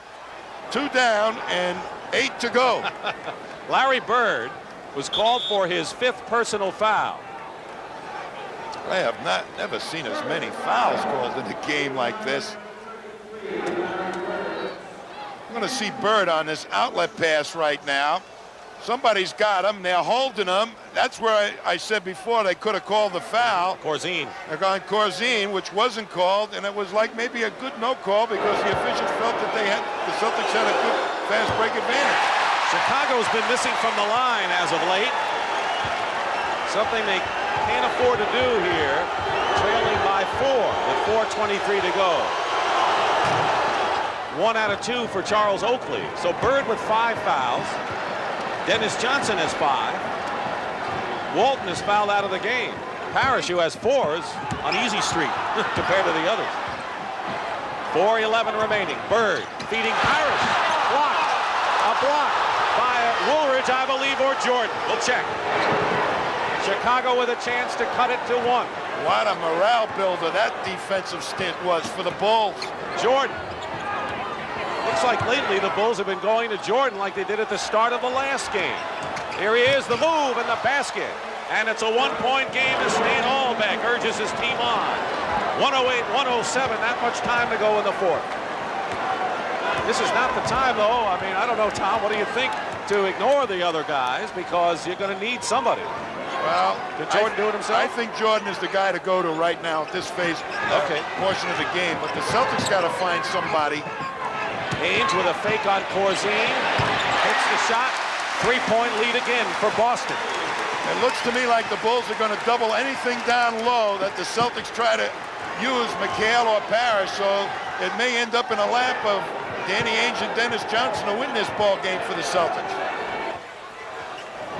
Jordan feeding Corzine. Hook shot, good. Corzine, they've rarely gone to him. 6 points in the game for the veteran. And it's 110-109. But it's been the Bird and Jordan show. Bird with 34. Michael Jordan has 48 on top of his 49 in game 1 on Thursday night. Using that little pick and roll beautifully up top, Jordan and Corzine. There's the time. Mchale misses the shot. And the rebound by Oakley. And now Chicago looking to take the lead. Bulls led most of the way. 11-point bulge in the first half, a 10-point lead in the second half. Celtics have fought back. Jordan, short jumper, and it drops, and 50 points for Michael Jordan. That's what Dominique Wilkins had for the Atlanta Hawks yesterday. You get him moving left, and he's still, you think you're going to have an advantage, he's got to bring the ball back to you, but his leaping ability normally takes you right over the top. 11 on the clock, into Parrish, foul. Jordan is saying it was before the shot. And that will result in a timeout with 2:10 to go on the clock of this heated affair. Tommy, let's see the Chicago Bulls do it at both ends of the floor in the sequence. Well, you've got to have a good rotating weak side of your defense. That's Michael Jordan. And he gets over there beautifully to start, and that was a morale builder. Then he comes up the other end, and Kevin Mchale playing poor defense, shows him the baseline with no help, and with that leaping ability, Jordan powers it through. Little pick and roll allows Corzine to get into the pack, and against Bird to throw up this swooping hook shot. So the heads of the Bulls are into this win. 2:10 remaining. 111-110, Chicago leading. Parrish, guarded by Oakley. Give and go to Danny Ainge and a foul with 2:01 on the clock. And Charles Oakley has picked up his 5th personal foul. The rookie from Virginia Union, who's been as good as any rookie the second half of this year. Better than most. Ainge. Rare miss for Danny Ainge, a 90%er from the line. Now we'll try to tie it up for the Celtics. A very cocky kid, loves to be in these type of situations. We want to welcome the audience that saw the Washington Bullets and the Philadelphia 76ers. This is Dick Stockton and Tom Heinsohn. We're under 2 minutes to go in a tie game. The Celtics trying to take a 2-0 lead over the Bulls. The 76ers are 1-1 now with their victory over Washington. Michael Jordan has been a sensational show again. 52 points for Michael Jordan, and Chicago leads by 2. The leading scorers in this game, Michael Jordan and Larry Bird. And the Bulls are within 134 of becoming only the 2nd team to beat the Celtics in the Garden this year. Harris, Mchale, offensive rebound, knocked out of bounds. Celtics wanted goaltending. Jordan knocked it out of bounds. No call from the officials. Dick, we've seen the Bulls control the tempo of this game practically for the entire length, slow it down, and get the type of offense they wanted. And a timeout called by the Celtics. It's come down to this in the Boston Garden. Dick Stockton and Tom Heinsohn with 1:25 remaining in the final period, and the Chicago Bulls lead by 2. The timeout story and the fouls situation, which has played a major role here. Bill Walton has already fouled out for the Boston Celtics. Dennis Johnson, Danny Ainge, and Larry Bird have 5. Oakley with 5, and a host of people with 4. 4 may not be that much of a factor now unless we go into overtime. Want to remind you the final round action of the Heritage coming up next on CBS. Michael Jordan topped his first game effort.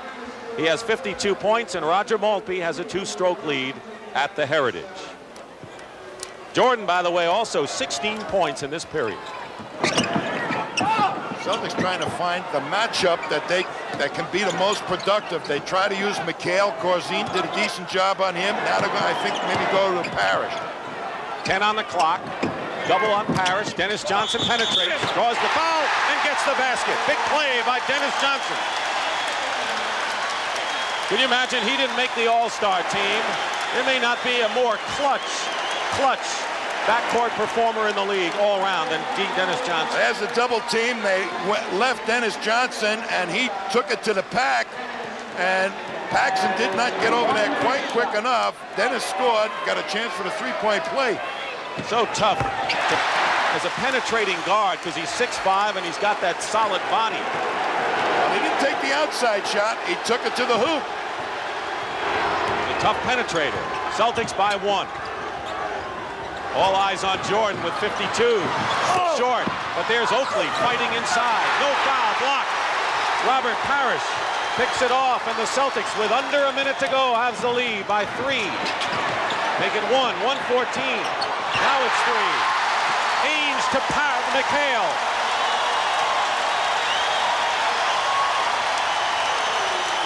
.27 for Kevin Mchale. Those big guys run down the middle of the floor. They get open. It's been the Celtics story this year.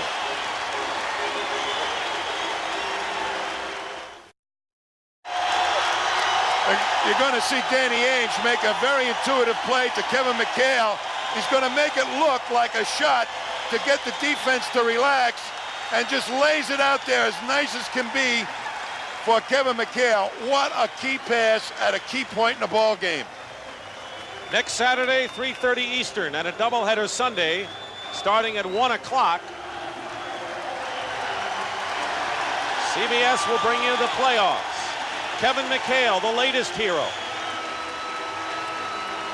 And the Chicago Bulls have talked things over. 116 to 113, 45 seconds to go. Tommy?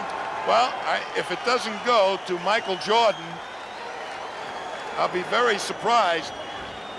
But what they really have to do, the Celtics will be jumping at him, is on the shot by Jordan. If he misses, everybody bang the board. Paxson. Borzine in the corner, inside to Oakley, and a foul.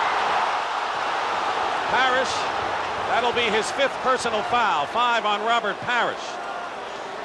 So they went to someone else other than Michael Jordan and Casey Jones. Well, they beat the Boston press, and here's Oakley underneath, and there was the foul on Parrish. Bird had a hand on the ball. Boston went up and challenged Michael Jordan. Oakley 66% from the line on the year, 4 for 5 today. But when they pushed it up, the rest of the defense of the Celtics wasn't into play. Good move by Paxson to create it. And the Celtics lead by 2. And now Chicago has to play defense right here and not allow the Celtics to score, and perhaps not to foul. They'll get another possession. 23 seconds and 11 on the shot clock. Bird guarded by Woolridge. Bird fires it up blindly. Parrish loses it to Oakley. And there are 8 seconds to go, and Chicago calls timeout with 6 on the clock. A 2-point ball game. Chicago. Larry Bird threw up a wild shot. Parrish seemingly had the ball, and there was Stan Albeck looking on as Oakley ultimately wound up with the ball. That was a 4-hop play. And Stan, right on it, calls the timeout. But here's Bird being double teamed. I think he was really hoping he'd get a foul call that time. Parrish has the rebound, and a nice knockaway by Jordan right into the hands of Oakley. Well, they got the ball to the man they wanted, Larry Bird. Not the best judgment that time. He thought he might have gotten fouled. That's why he let it fly. Right. So 6 seconds to go, Tommy. The obvious thing is to let Michael Jordan do it, either outside or inside. He has a career high of 52 points. Tremendous effort by Michael Jordan. What are the options now for Stan Albeck other than Michael Jordan, or is that it? Well, he's your #1 guy that can get by a man, but all the Celtics are going to be running at him. If they can get the ball to him quickly, they'll be able to get a shot, a quick shot, and a potential rebound. More for the fact that the Celtics will be concerned about him. That's why I want the ball in his hands and hope that he makes the shot. If not, you got almost a guaranteed shot at a good rebound opportunity. Bulls have 1 timeout left. They led most of the way in this game, 11 in the first half, 10 in the second. Celtics whittled the lead. They were down by 3 after 3 period and open up a lead of no more than 4 points with 7 minutes to go and a little less than that. And Chicago fought back, had the score tied it a couple of times. They went back and forth, and now it's a 2-point game. The other question is, as Kyle Macy takes his jacket off, do you go for 3 and try to gamble and win it all here? Well, you might, because the 3-point play for Kyle Macy is an easy shot. And that penetration by Jordan might create that, but he also may make the basket himself and get the foul. They got a couple of ways they can score 3 points here. They have 1 timeout left, 6 seconds to go. Paxson will inbound. And now the Celtics call a timeout. Is there something they saw? The lineup on the inbound play, I think, and who's in the ball game. They just recognized Macy was in there, I believe, and now they said, let's talk it over what we're going to do with Macy. Now, what could they do with Macy? Now they have several possibilities for outside shots, Jordan and Macy being just 2 of them. Well, by putting Macy in the ball game, what you have is the potential of the defense extending. All right, we'll be back with the finish.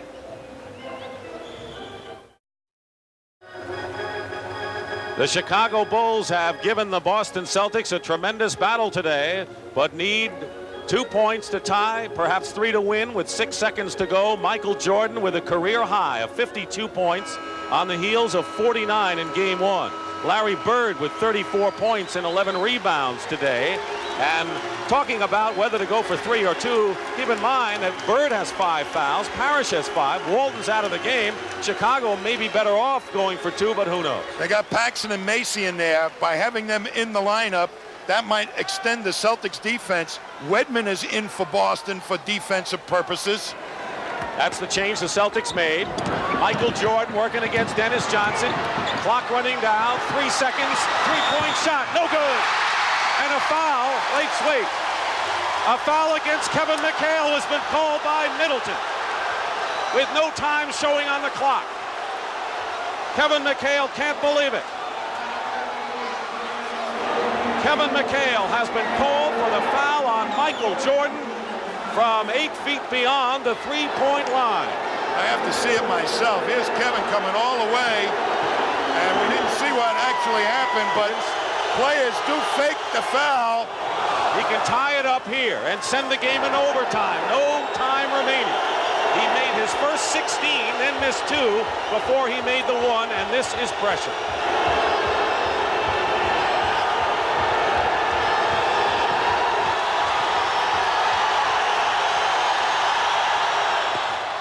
Overtime in game 2 of our best-of-5 first-round NBA playoff. And the Chicago Bulls are trying to do what only the Portland Trail Blazers have done so far this year, beat the Celtics in Boston. They're going to see it. We can't really see whether Kevin Mchale fouled him or not, but boy, that shot, Mchale has to go out there to react. And whether the foul actually took place or not, I couldn't see because I was following the flight of the ball too. So Mchale didn't think so.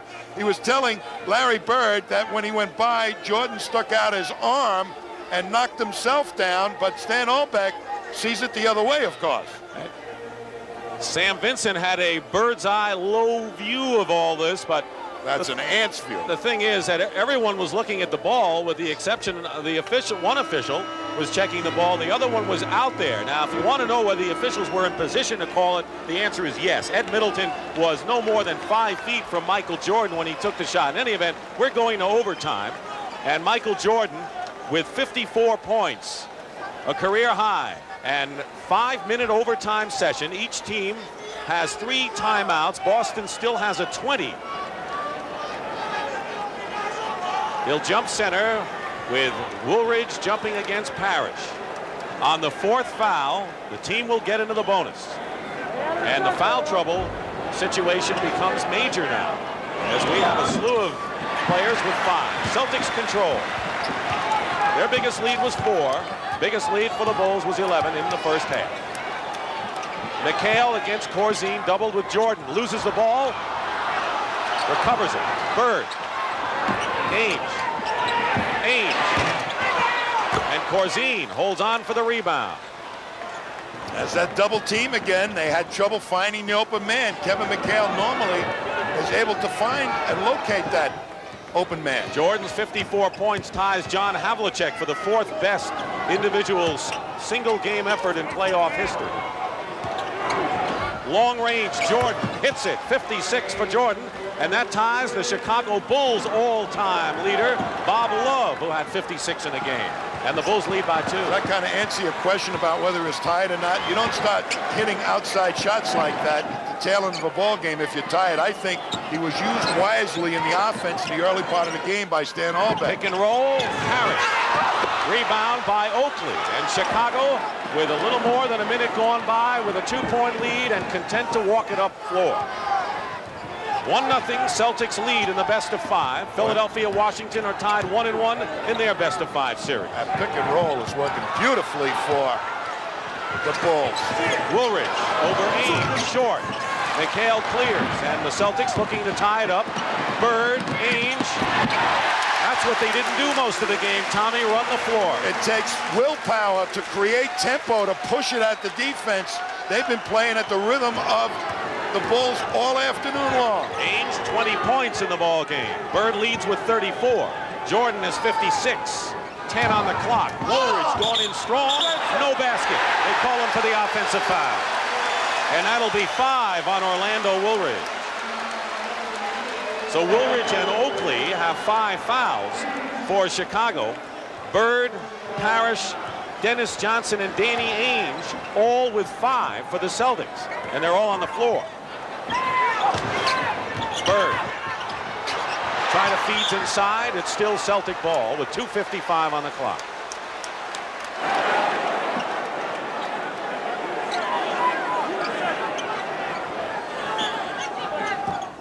Ainge, baseline, fires it up.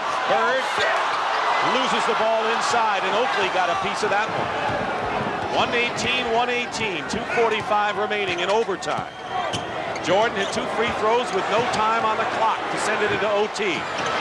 Throws up a wild shot here. Celtics trying to take the lead 2-on-1. Parrish is fouled by Paxson.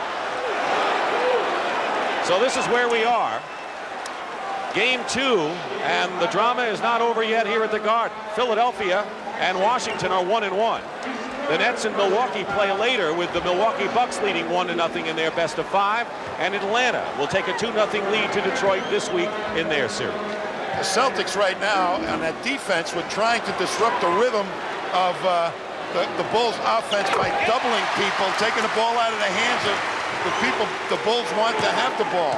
Michael Jordan, Woolridge, and it's creating a little confusion for the Bulls. They're not going to get the good shots, it looks like, but Boston has to convert. 1-point lead for the Bulls. Jordan and Johnson fighting for the loose ball. You want to talk about macho pride for offense and defense right there. And the Bulls will have it with 17 seconds on the clock, leading by 1. Check that. The Celtics lead 119-118. Free throw by Parrish, the difference right now. Woolridge going up strong, and it's Chicago now, 120-119. Sit back and watch this one. They're taking shots at each other. Haymakers. This crowd is quiet. Parrish lost it to Corzine, and under 2 minutes to go, Chicago with a 1-point lead and the ball. This is a team that lost 52 games this year. The worst record of any team in the playoffs. Celtics with the best record in the league, 67-15. They're this close. 3 on the shot clock. Jordan, basket, good, and a foul. And a big basket for the Chicago Bulls. And Jordan could give them a 4-point lead. 58 for Michael Jordan. Why isn't he tired right now? Well, 2 things, I think. 1, he missed a great portion of the season. He doesn't have the normal fatigue. And 2, they used him very wisely in the offense in the first part of the game. Dennis Johnson has, let's see, fouled out of the ball game, and Jerry Seasting has come in. He fouls out with 15 points. 59 for Michael Jordan. Second best playoff ever in a single game to Elgin Baylor's 61. We could see an all-time record established. Seasting in a crowd. Fall away. Basket good and a foul. Jerry Seasting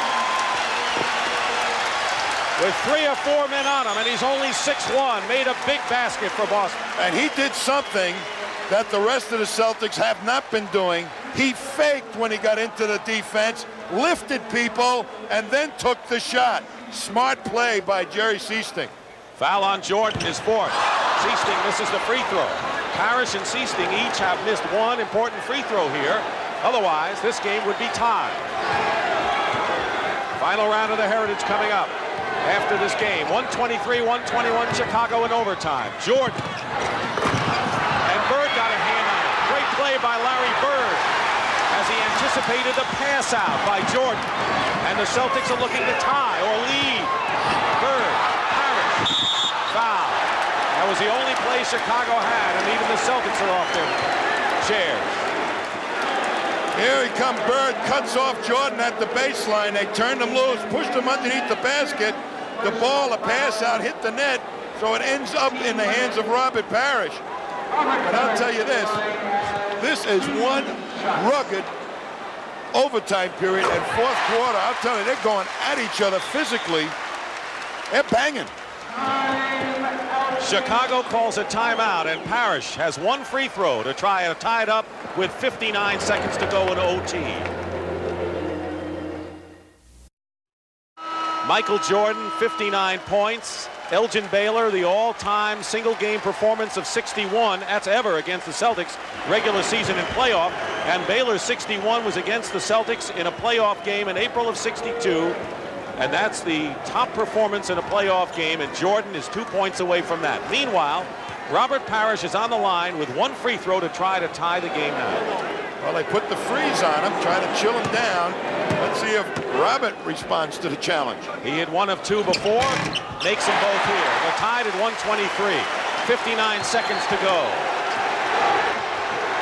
They were even at 116 apiece in overtime going into the session. Jordan over Ainge. Bird the rebound. Celtics with 20 on the shot clock. And it's knocked away from Bird. He recovers. Looking for anything, even a foul. Goes up, and he travels. Larry Bird traveled. And to Chicago's credit, they surrounded him in a hurry. Well, they were poking at the ball, and Larry really was looking over both shoulders to see where they were coming from, and that's what caused the walk. 21 on the shot clock, a 13-second differential.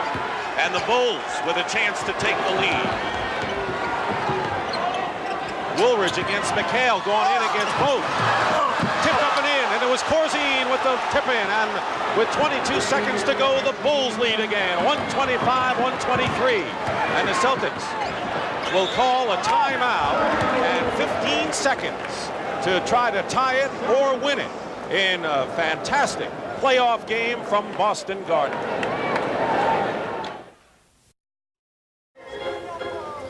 We're going to look at Dave Corzine right here. Robert Parrish is supposed to block him off the boards, but he gets mesmerized by the penetration, and he lets Corzine step inside, and he uses it to good advantage for a beautiful key tip-in to put the Bulls ahead by 2. And here it was. Dave Corzine, one of the unsung leaders on the team, maligned at home by the Chicago crowd with as big a basket as he's ever had. 8 points and 8 rebounds. 15 seconds to go for the Celtics to try to tie it or win it, trailing by 2. Bird inbounding. Mchale, Ainge with a fake, goes all the way in and ties it with 12 seconds left. Chicago still has 2 timeouts. They'll use one of them now. It looked like Ainge had easy sailing for that tying layup. Well, they were looking to play Ainge for the pass, and once he got past Michael Jordan, everybody went back to their own man, thinking he was going to penetrate and then pass. Nobody really made a real commitment to him, so he just said, why not? I'll go all the way, particularly Oakley.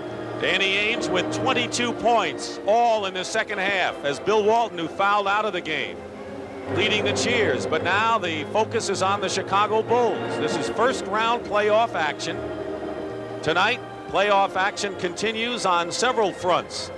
In the NBA, the Milwaukee Bucks host the New Jersey Nets with Milwaukee leading 1-0. Denver is at home with a 1-0 lead over the Portland Trail Blazers, and Dallas will try to make it 2 in a row at Reunion Arena against Utah. Stan Albeck, who coached the Spurs, coached Cleveland before that, and the Nets in his first year in Chicago in a topsy-turvy year with Quentin Daly suspended with a drug problem and injuries to a lot of people, including Jordan, who missed 64 games.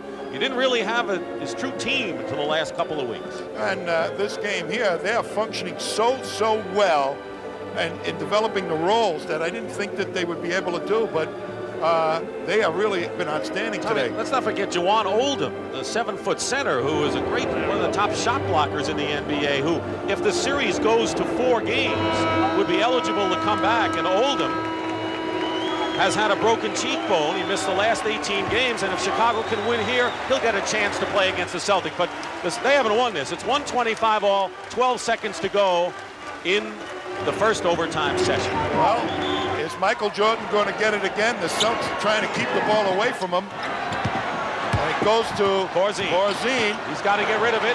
Here's Jordan. Jordan with a jump shot. Jordan misses the shot. 2 seconds to go, and the Celtics call a time. They'll get a chance to win it once more. The first the regulation ended when Michael Jordan missed a three-pointer and was fouled by Mchale and hit 2 free throws with no time remaining. And now Boston can have the last laugh. Tommy, it looked like Jordan had his shot here. They did get him the ball. Corzine said, I'm going to get it to you. And he does, and he's wide open. You can't ask for a better shot than that from a player of Jordan's caliber, but he misses. And Bird alertly calls timeout. Bird with 34, Mchale 27, Ainge 22 all this half. We'll get to the heritage as soon as this one is history. What does Boston do now with 2 seconds on the clock? Some kind of pass, either dead in the corner, I think, for Larry Bird, or a lob pass over the top close to the basket, maybe to Mchale. But they've got Seasting in there, who might also, or Wedman, for that outside bomb. That's what you're hoping to get right now. I think the lob is out of the question. Ainge will inbound. Last year, the Celtics were hard-pressed by the Cleveland Cavaliers. They went to 4 games, but they were tough games. Banks comes in the game, replacing Oakley, Tom. For quickness purposes, to get out there against the outside shooters. Ainge will inbound. Bird has it. 1 second to go. If it counts, it's over. And we go to second overtime. Larry Bird coming off the screen. Had the same kind of a shot he hit on that wild three-pointer, and we go to double overtime here at Boston Garden. The score, 125-125. He slips right behind the defense and gets in there. They go to double team him, but Woolwich was right on his shooting hand. And he back rims it. I mean, those are prayer shots, of course, but both teams had their best shooters, best players taking that outside shot. Neither one made it. Watch it from another angle. There's Woolwich right on the shooting hand. Tommy, I know that we're not into the finals and the drama of the finals, but you know, this is kind of like the shades of the Boston Celtics and the Phoenix Suns in a 3 overtime game that you remember. Remember that one? I remember it very well. I'll tell you, I fainted in the locker room after that one. I don't think it's going to happen to me tonight. No, you won't faint because you're in good shape right now. But we have seen a marvelous game, because there's no question that the Boston Celtics had the height advantage with that great front line. Chicago really hasn't had the unit. And, you know, while we give the Bulls a lot of credit for staying in and sending this game to double overtime, they had many chances to win, and the Celtics just would not allow it. And they've been the team that has been in more foul trouble than the Bulls today. I think the Bulls have played the game exactly the way they wanted to. The Celtics were not able to break the rhythm of the tempo of the game that the Bulls established. Never got pace into it, never got any easy baskets. The Celtics sometimes feel that we've got the best low post players to go to all those matchups. We'll win it that way. It didn't work out that way so far. All right, now we go to a second overtime. Now, as the game goes on, is there any kind of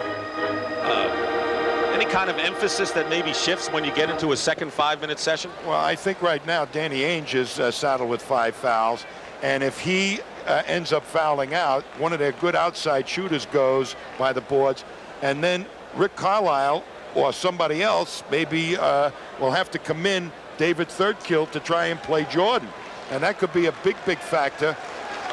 inside game, I don't see any of those guys fouling out for the Celtics. Walton has fouled out as you look at Red Auerbach and Don Gaston. Don Gaston, one of the owners, along with Alan Cohn, Paul DeP. Bird with 5 fouls, Parrish with 5, Ainge with 5. Walton and Dennis Johnson have already fouled out for Chicago. Charles Oakley and Orlando Woolridge both have 5 personal fouls. So Parrish and Woolridge will jump again, and they've done this before. Middleton will toss it up, 5 minutes. 3 timeouts apiece. Boston still has a 20 that they have at their behest. And penalty and bonus on the 4th team foul. And they're going right at Danny Ainge, it looks like, or try to. Ainge is guarding Jordan inside right now. Oakley comes outside. Now Woolridge gets it into Corzine, and Bird steals the ball. Came around, snuck around, and knocked it out of the hands of Corzine. They had Michael Jordan posting up Danny Ainge, and they turned that option down. Bird, 3-pointer from the corner. Oakley, all Chicago red shirts underneath, and now the Bulls will slow it up and set it up here. Michael Jordan has 59 points, and the most points scored in one game ever in the playoffs is 61 by Elgin Baylor. Jordan missed. Corzine loses it. Here comes Ames as Bird gets it out to him. Paxson is back. Seasting open. Woolridge, a good play to get to him. A minute gone by. Bird hits, and the Celtics lead, and it took 1 minute and 5 seconds to do it. Seasting, real good poise to hold up and find Larry Bird. 36 points for Larry Bird. Seasting on Paxson. Mchale giving Woolridge that shot. Woolridge going into the hoop, doubles with Bird and scores nonetheless. And 24 points now for Orlando Woolridge, and we're tied. Well, they're saying, Orlando, you're going to win it for us in the second overtime. Let Michael take a little blow. Speaking of Orlando, he's on Bird. Great inside move. Ball knocked away, and it was last hit off of Woolridge, who was out of bounds. So the Celtics will maintain possession. 12 seconds on the shooting clock. Oakley, Corzine, Jordan, Paxson, and Woolridge are out there for Chicago. Parrish, Bird, Seasting, Ainge, and Mchale for Boston. Bird, double him in a hurry. Seasting is open. Celtics by 2. Now that is absolutely the wrong guy to leave on a double team right now, because Bird is going to look for him. And a little trap action defensively by the Celtics, but Paxson brings it across. Under 3 minutes to go in the second overtime session. We were 116 apiece after regulation, 125 all after 1 overtime. Corzine, no basket, traveled before the shot. He moved that back foot, and now the Celtics with a 2-point lead and possession. That little pick and roll play is causing the Celtics trouble. They're switching onto Michael Jordan, and Corzine is getting a mismatch against the little guy. Mchale, Seasting all alone in 3-point territory. Bird coming out. Bird throws it away. Long pass, Woolridge. Woolridge in the crowd, blocked by Mchale. Loose ball out of bounds. And it's Celtics possession. You know, Tommy, you wonder whether the Celtics, looking for 3 points, are saying to themselves, we've had enough of this Chicago team. Let's just blow them out here. Well, they got to go find some place to get that shot. Seasting's the guy. They should be looking on a double team. Mchale finds Seasting. Quick pass. Good one. Ames. Timeout, Chicago.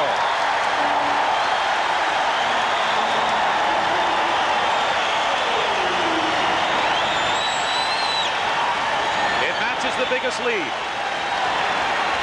of the game for the Boston Celtics, with just under 2 minutes remaining in second overtime. 262nd consecutive sellout at Boston Garden are seeing a gem today. We're back here, 1:59 to go, 131-127. The noise, too much for this young tyke. But he'll take it. This is the excitement of the game. So now it's 131-127. Chicago has the ball, and keep in mind that man Michael Jordan, who has 59 points, has missed his last 4 shots. Well, he finally might be getting tired. No. You don't think so? No, I'm kidding. He should have been tired an hour and a half ago. Ainge guarding Michael Jordan. Jordan goes up with a shot and hits it, and has 61 points to tie Elgin Baylor's all-time single-game playoff record that he established against these Celtics 24 years ago. Mchale working against Corzine. And Jordan the rebound. And with 1.5 minutes to play in 2 overtimes, Chicago looking to tie. And the Bulls took off the double team that time in respect for Seasting and Ainge's outside shooting.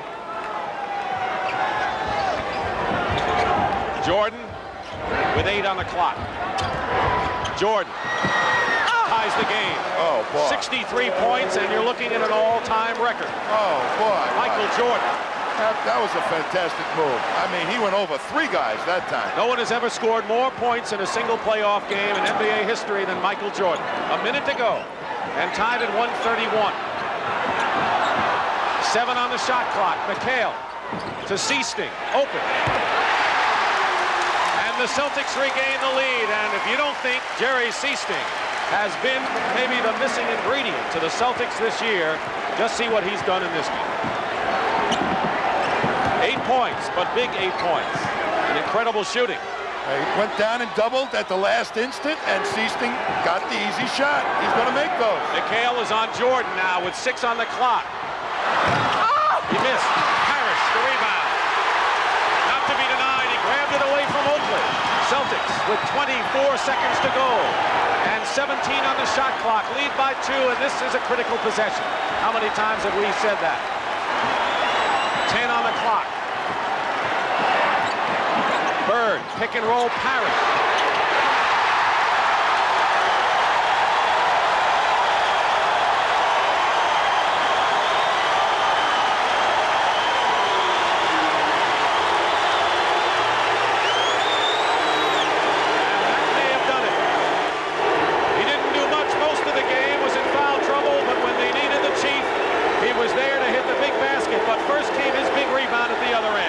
Tell you, a big rebound, and somebody hit him at the ankles, I think. Great timing, and as Oakley going down, getting his foot trapped, got it up the court. A little pick and roll. He goes strong to the hoop and just straight up with it. That's pressure basketball, making the big ones when they count. They got 9 seconds remaining to the Bulls and 1 timeout, and they need 2 possessions, really. A 3-pointer, and they need a possession again. I was very impressed with the real confidence of Jerry Seasting at key points. It's going to give Casey Jones, if he hasn't already got a world of confidence in Seasting, to use him in real key situations down the stretch. He might end up in the playoffs being the designated double team breaker when the Celtics really try to exploit that inside game. They'll go to Chicago to play what the Bulls hope, if they do not come back and win this one, 2 games at Chicago Stadium. It's a best of 5. The Celtics are 9 seconds away from taking a 2-0 lead, but they won't escape out of here without the fight of their lives, especially on their home turf, where they have lost only 1 time all year. Washington and Philadelphia are tied 1-1 in their series. Atlanta has a 2-0 lead over Detroit, and Milwaukee will try to take a 2-0 lead over the Nets later tonight. Next weekend, we'll be with you Saturday, 3:30 Eastern, and then a doubleheader Sunday, beginning at 1 o'clock Eastern, as the NBA playoffs on CBS continue.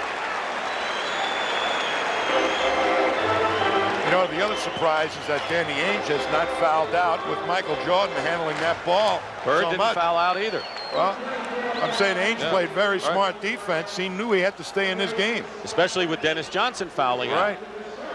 9 seconds to go. Chicago needs a quick basket, a foul. Hope the Celtics miss if they don't get a steal. And now the Celtics use a foul and chop off a second.